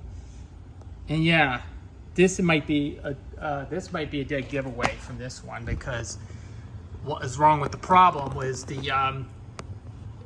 these two were, yep, I checked it. It started to go really, really bad. So yeah, this is starting to go bad on these capacitors. These audio capacitors are just all dried up, and it's starting to get really bad. So let's see if I can find out and change these two capacitors and see if this this will do the job. Done. So all I need is go to the parts box, take this one, and see if this thing should help. You can need either a 0.5 400 volt. This can go right here. There's all right. C36. You can look at the number. C36 is 0.5. It says 0.5 microfarad 400 volt. And C48, you can look at the C48. It has measured 0.5 400 volt. If you can measure a little bit, it's no more than 0.5. Or you can go to the 0.56 microfarad capacitor 400 volt. And yeah, you don't find these on eBay. They have the 0.5 microfarad. You can't find these on eBay. You know, these vintage, used, old stock ones are not good. So we'll have to try and put a new film capacitor in there to replace the original one. So let's see if this thing helps. All right, after all is said and done, I installed these two brand new capacitors. These are filming capacitors. I put a brand new one in place, and along these other ones, these I actually put in together, and this is the way I installed. I replaced it with two brand new ones. I forgot to do the rest of it to prevent from not getting sound out of it because of the issue with that was the yeah, that might be the issue on the left channel and right channel. I also had to resolder it back in because, you know, the problem, the left channel, the channel 2 has no sound, so I had to do is trace it back together with this thing, and hopefully it will do better than that. So I hope this thing is going to work fine, but hopefully it will do a lot to improve the sound quality, to improve this better sounding on the right channel, the left channel, whatever it is. This is it after. It looks pretty nice. And here are some of the two original ones that I just removed. Those are the original oil paper capacitor. These are oil, and these are gone bad. I looked at this one, as you can see. It's basically a 0.5 microfarad, 250 watt voltage, but it's supposed to be 400 volts, not 250 volts.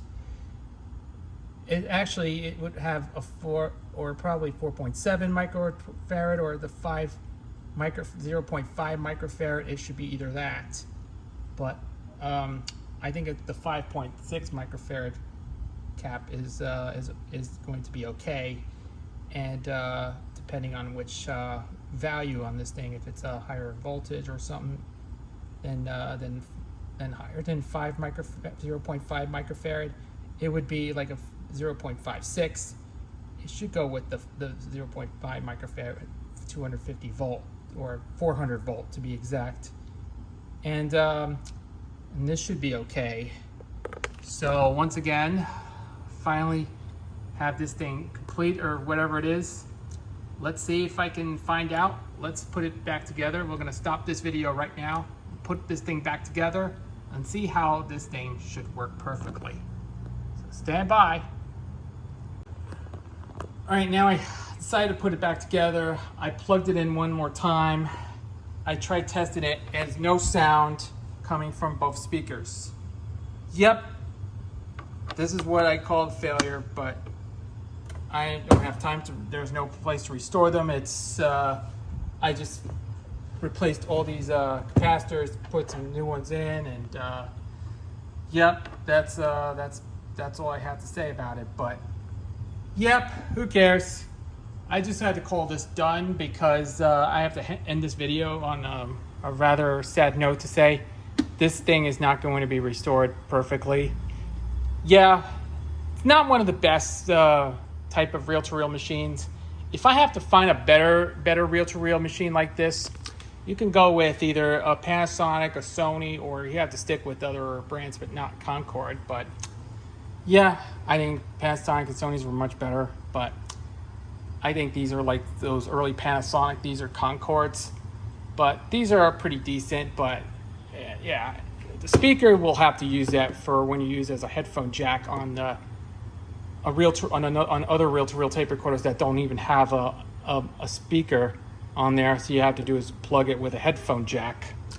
So that will use it as a dedicated speaker, external speaker for that. So once again, I'm calling it done, but that's it for now. But we'll catch you again later. We'll have one day I might look into see if I can find another machine that I have to get on eBay or something. We'll have to do it in the very near future, but not anytime soon. So for now, we'll call it a little quits. So we'll catch you again later. Now I'm back on this this thing right now because this on to redo the Concord 440 machine. I'm trying to revisit it once again. Yesterday, I'm right in the middle of a storm because I apologize for the thunderstorm that happened right when the package came in yesterday. A few days ago, I ordered this thing. I just want to let you all know that I got this one off of Amazon. I'm not sure if it's eBay, but not eBay. It's Amazon. I bought it yesterday. It's one of those electrolytic capacitor kits. But when I turned it on a few weeks ago, it still got no audio. But that's the problem. But especially the speaker does not get any audio at all. So I found a better solution. This is what I got off of Amazon. Like I said, the electrolytic capacitor kit. And this is the way you can replace all these bad filter caps. You know, the big problem with when you get no audio, you can hear that faint audio, which is, it might be a bad capacitor, electrolytic capacitor, or whatever it is. So I finally had an idea to find a better solution on how to fix these using electrolytic capacitors to replace these original ones. So I found this was a capacitor kit. And you can see here's these are brand new capacitors to replace the original. These could replace with all the old original ones, which were dried out and has been aged. But this machine, when I first got it back in April, it was working perfectly. But then the problem is the right channel works, but it was working okay, but it has no audio. About months later, still got no audio. And that was the way I had to replace it. First, I changed to the replacing the old rectifier with some new rectifier, but that can cause a problem with that, so it was fine. But that was many attempts to do so. So I went to the schematic. went back to the schematic again on this machine. That all the parts, you can tell it has. This is how it has the original ones, but these are some of those that you can see right over there in the diagram. This is the diagram for all the parts to include right in this thing. But when you look carefully, yes, we know the schematic. When you look it up on this one, you can see how this thing goes, to see how it direct from the tube to anything on the amplifier board or whatever it is. And you could check, here's the electrolytic capacitors chart.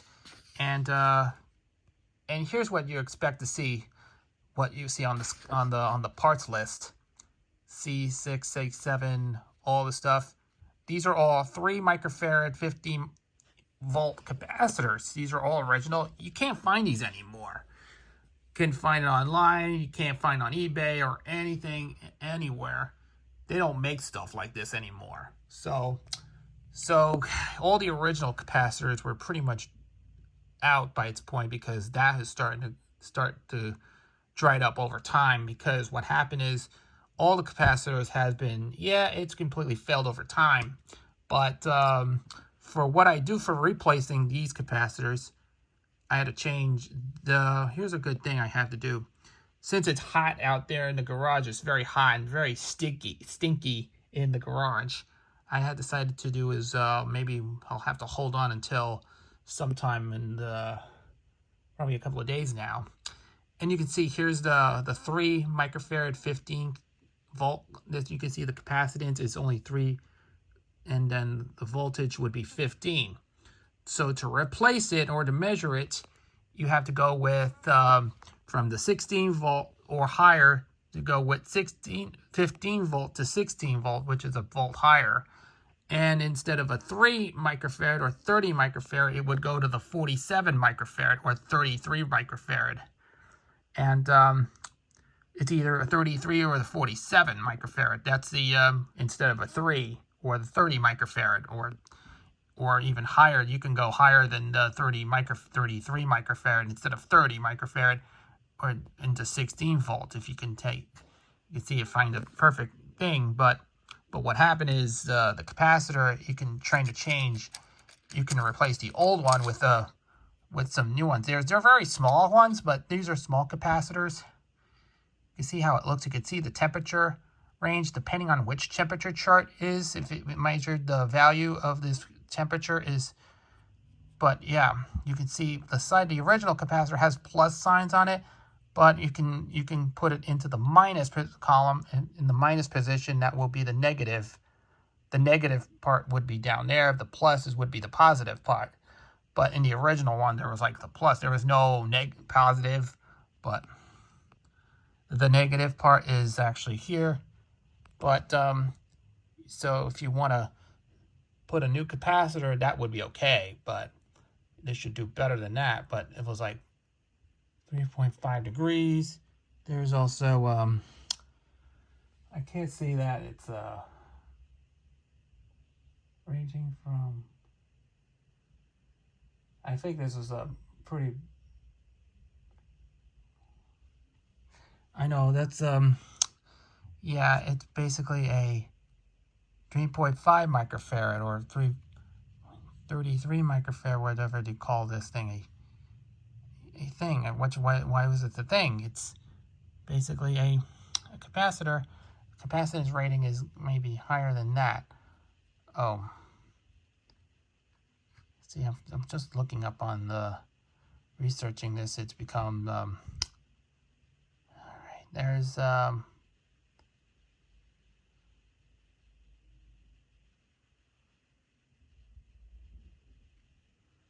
yeah, I had to put the negative signs on there.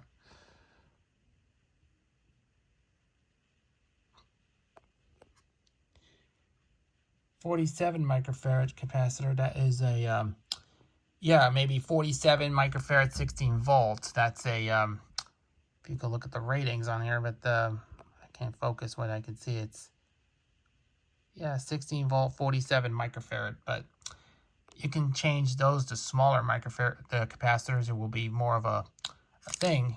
So what I have to do is, when working on this machine, it will have 22 microfarad, 50 volt. That will either have one to measure it to match the voltage. That one might be okay. I don't know if the 50 volt, 22 microfarad, that will help change these old capacitors. Those are, yeah, if you can see how much size of these capacitors would help maintain the to see if they have to put the matching voltage. You can see like 15 or 22 microfarad to a 50 volt capacitor.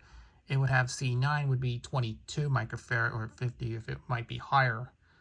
If it might be a higher value, it would be more of a 22 microfarad, or the 50 volt 47 microfarad that will have 50 volt. That's instead of a 30 microfarad 50 volt, it would have the 47 microfarad 50 volt. That kind of matched the whole thing. It would be fine. But 16 microfarads or even 10 or 15 microfarad, that will have 15 or it might be a volt higher than what it is. This is where I'm going to be replacing these capacitors. Those were just one of those stuff. You can't find these 15 volt, 30 microfarad capacitors. You can't find these anymore. They don't. And guess what? These are not even available online anymore because these are hard to get. But these to replace these capacitors. But for the axial capacitors, it will have these are multi-section capacitors. These are 20 volt, 20 microfarad, 250 volt, which is because it's only the multi-section capacitors I don't know what's going to do with that. So maybe you can stuff it with another capacitor or whatever. You can take 3 of these capacitors and make it into a full capacitor. But to make it look like this, or put a rubber band on there, So I know someone did a video on that like this, because to how to replace these canned capacitors. Those are like really bad ones. If they're starting to go bad, it will have to replace it, or make a new capacitor, or make a new one out of it, or use a terminal strip. Yeah, there's no space to put. There was not enough space to put a terminal strip in there to put a multi-section capacitor, make a multi-section capacitor in place, and how to get this thing to restore this thing. So yeah, I'll have to find out what I'm going to do when I'm going to replace all these capacitors with brand new ones to get the audio sounded pretty well done. But I have to go to the workbench because it's very hot in there. It's summertime. I have to take some time off right there because, or maybe I'll have to work it outside. Maybe I need a new desoldering iron to see if I can change out all the capacitors and put some new capacitors in there to make it sound much better, to see if I can replace all these electrolytic ones with brand new electrolytic capacitors. And I hope one of these days I'll have to look for look for another capacitor to replace the axle capacitors, or some other capacitors I need need another one, but to replace and recap all of these, so to make this machine much playable, much working, and much something like the way it was used to be, to play it like this one. I'm going to enjoy playing outside and have fun with it. So I think I'm going to take a little bit. I'll stop this video right now, and we'll have to come back and do some repair work. And I'm going to go on a workbench because, yeah, it's very muggy in there. So we'll have to think about taking a break from this video, and we're going to come back. We'll have to do this later, and we'll go back on the workbench and do some repairing right now. So here you go. All right, we're back on the machine once again. Let me see if I can check to see what these capacitors were. Yeah, you can see these are all the original capacitors.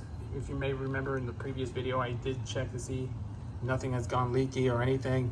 Well, by all means, these look original, and they're starting to dry up over time. And this thing, it does dry up over time. But of course, there's actually a wiring can go in here. They had to access, you had to daisy chain all the wires out, because what's going to happen is, yeah, we can't desolder them to make it look like this. It's not that perfect. It's you can't even reach and desolder that. But either that would be, yeah, you have to go into the board. You have to do is desolder the board, and yeah, you had to get the wires out of the way to replace these capacitors. In order to desolder it, you have to go into the board and had to change these capacitors. So these, because they're going to fail over time. These problems are going to do is solved until when I have to get access into this thing. So I had to do is daisy chain the wiring. I had to move the wires out of the way. I had to untie this. So trying to get the access to the that thing, and that's going to be a pain in the butt to get this out of the way to make it look like maybe some capacitors. They're going to be access to this one. And yes, this one I had to clean those little record switch. That turns into little black tar. You have to do is you have to do that one thing you have to do is just get the thing out of the way to get access to the wire standpoint. This board, I have to see if I can get this out of the way. So once I got to get that out, maybe I'll have to think about desolder those to recap everything. So when I'm going to stop this video, I'm going to try this to get this out of there. So here you go. Here's the one that I removed from the board. I had to do is maybe I had to desolder the thing and maybe going to put it back together. That will be a good idea when we just removed all that capacitor. See, here's the hole. That helps you. Gotta see if I can think about put it back together. And here's what the original looks like. 30 microfarad, 50 volt with the plus sign. So this is the positive side, and you can go to the negative side that will have, there was no minus, so there's no negative on it. This one has negative on there. So if you want to do is you could put it somewhere else. Maybe here's the original 30 microfarad 50 volt capacitor. It says L3 on it. And here's a brand new replacement, the 47 microfarad 50 volt cap. And these I got to put it together. See if you have to think about, you have to find a way to put this thing insert it into the capacitor. And we'll have to think about it. This is taking a while to sort and clean things out. To think about, so that we could think about put a new cap back together. So it's going to take some time to think about. Maybe we can straighten out all these caps. Recapping some of those would be a pain in the butt. See if it's still wiring somewhere, but hopefully we'll have to think about maybe we can change all these capacitors. We could put brand new capacitors in. And I'm gonna stop the video. I'm gonna install it, and then we'll do the rest of it, but I'm not sure when. We'll have to think about, maybe we can do is just, yeah, it's stuck with electrical tape in here. Maybe we can remove it or something to get access to the board, and maybe we can think about put it together. So maybe we can do is, maybe I have to perhaps maybe we'll try it. Think about, maybe I'll have to untangle this thing. Yeah, these wires are messy. So we'll have to think about, maybe we can try to put all this stuff to be recapped, and maybe, just maybe, we'll see what the heck is going on here. Maybe we have to do is just clean things out, put it back together, and then we'll have to see what it is. So we'll stop this video right away, and we'll have to work on the other way around. And here's another one that I just removed. This is the original 30 microfarad 15 volt capacitor, and it has a positive side. It has a plus in there, but there's no negative side on this. And of course, and here's a brand new one, 16 volt 33 microfarad. You have to go higher than that, but you can see here's the original. You can see the difference between these capacitors. These two have value like this: 33 microfarad, 30 microfarad from the original 30 microfarad, 16 volt from the original 15 volt. So these I have been removed from that one. So let's see if I can install. We'll have to go all the way from there. This is taking me a long time to get through this. So once I get it done, I'll have to find out to see if this thing works or not. We're gonna stop this video. We'll have to go all the way through this thing and to recap everything in here. So we'll come back and we'll finish up this thing, get this thing working.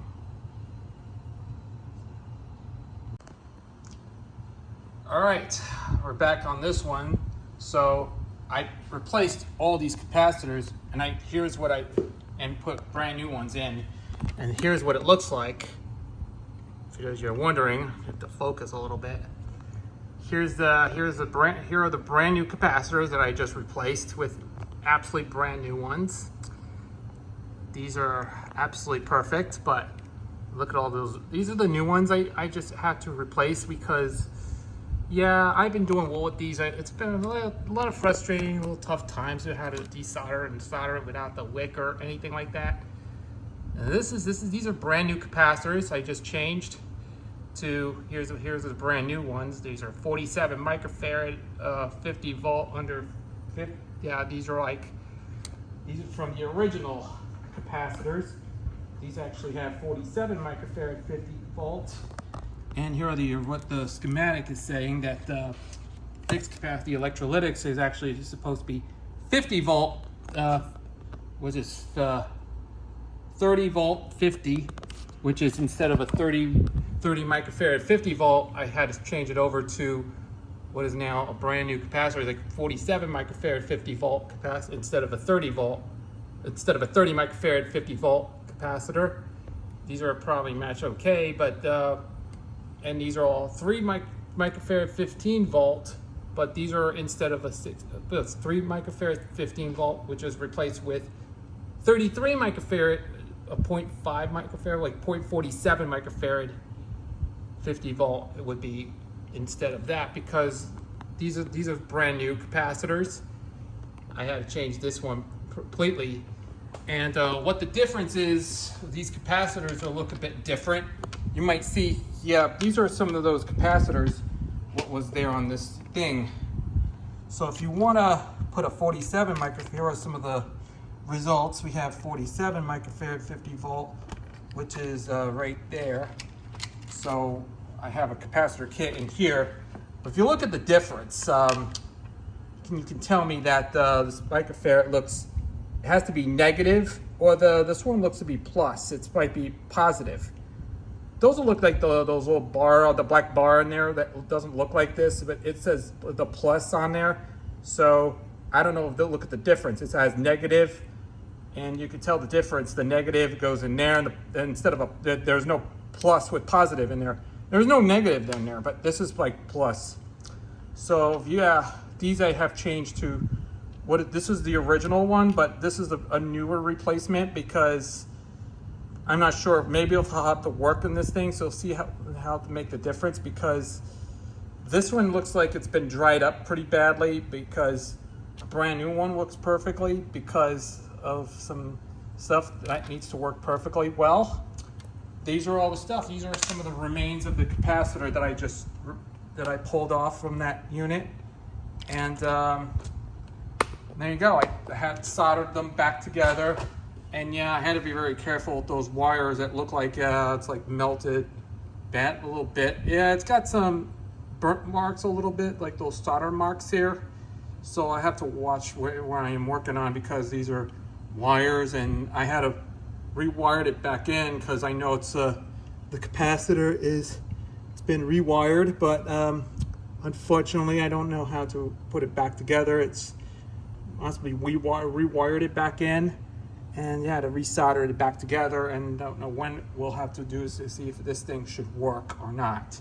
So I'm just gonna think about, maybe might be a success or it might be a failure.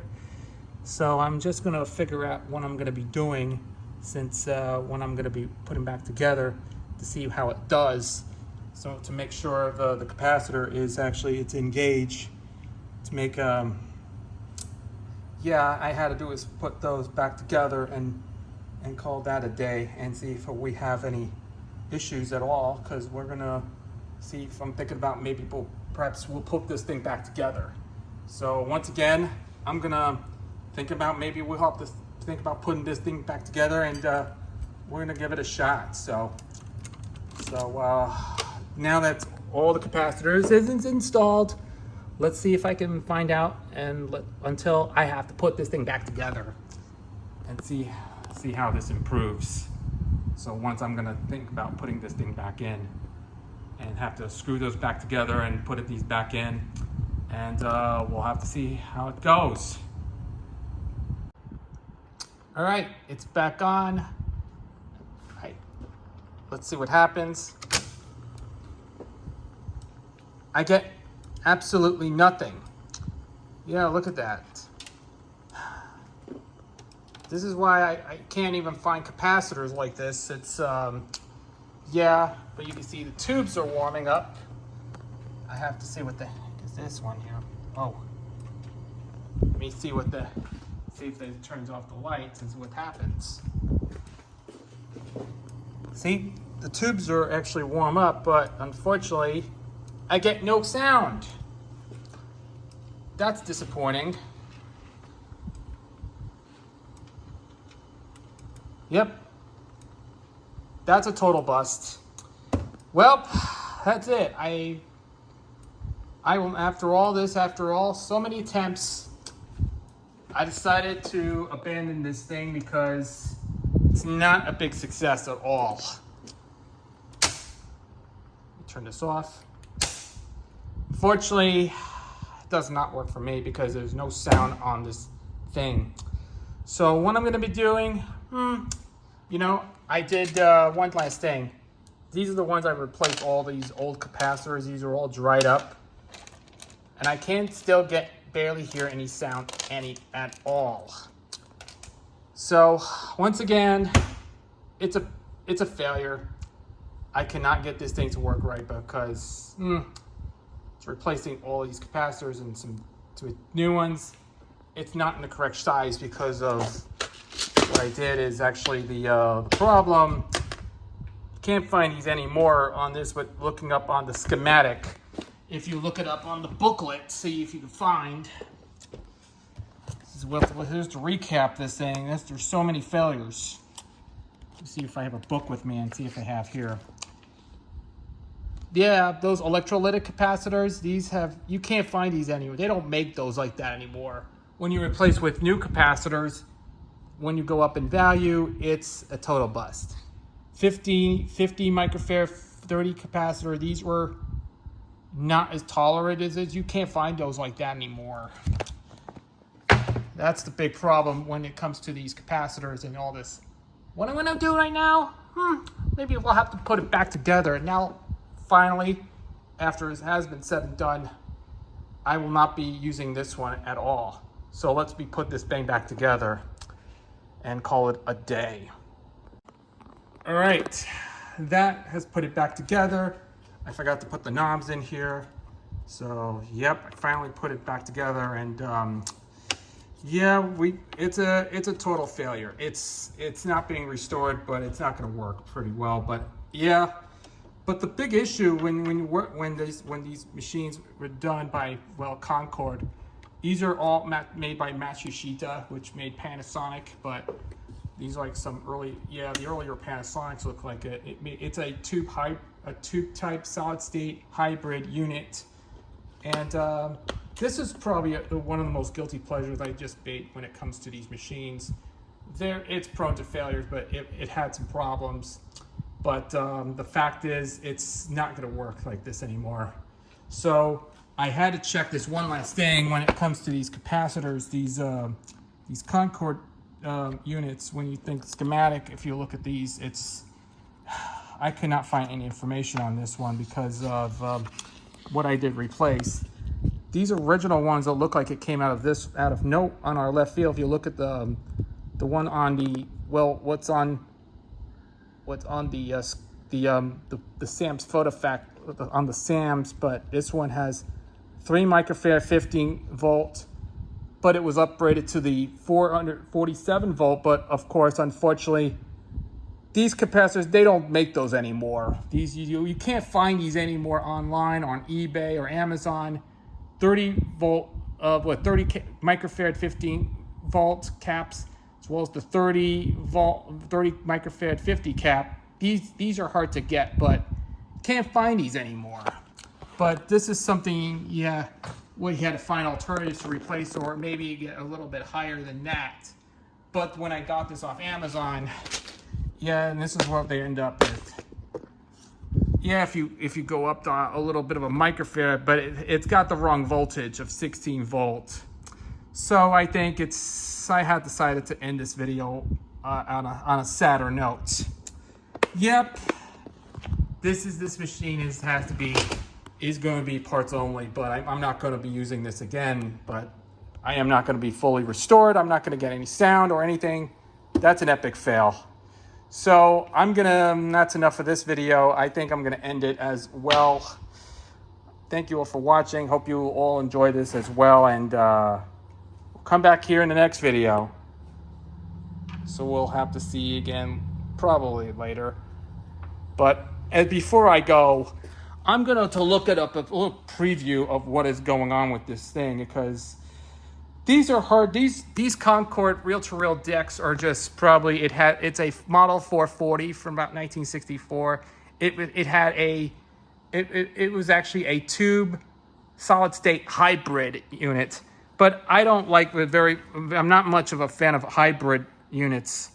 These are kind of frustrating. It's hard to restore them. These are hybrid reel-to-reel machines, are just frustrating, and it's very hard to restore.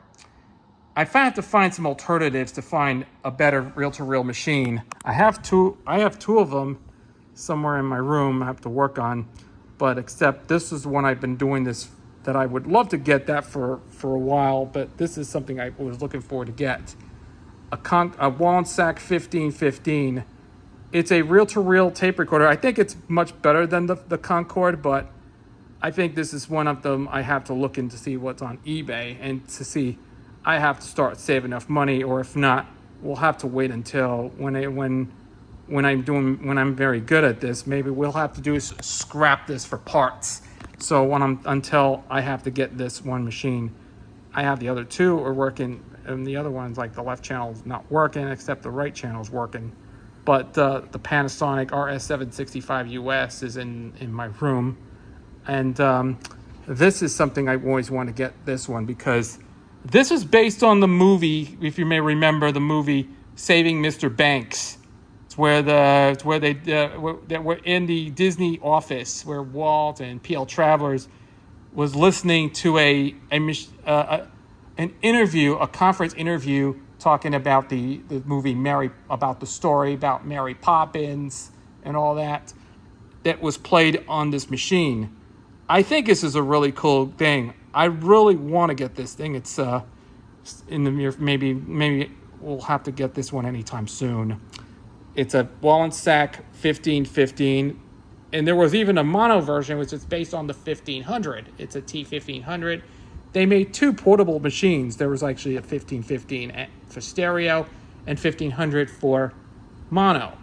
The 1515 even has the one on the head thing. You can see on the head cap, you might see a switch for track A and track B and those stereo, like 2-track. But if it was made or involved into a 4-track machine, I think it came out in like 50s, I believe. It was from about 58, 59. They later introduced as a 2-track machine. And I'm thinking about one of these days we'll have to do that in the near future, probably for a while. We'll have to do that at some point. But I'll have to go on eBay to find. If not, I'll have to look into some sort of eBay to find some stuff, which I think it's a really good idea. So I decided to end this video on the Concord 440. Yes, I'm going to be using that for parts because it's not going to work, but it's time to, maybe we'll have to scrap it and use it for parts because I'll have to buy some of the stuff. I'll take everything. I have to disassemble everything and all this stuff and then scrap it for parts, but hopefully in the future I will make a video of it. So I'm not gonna do this anytime soon, or maybe I'll have to keep it on display somewhere just for decoration. All right, so we'll catch you again later.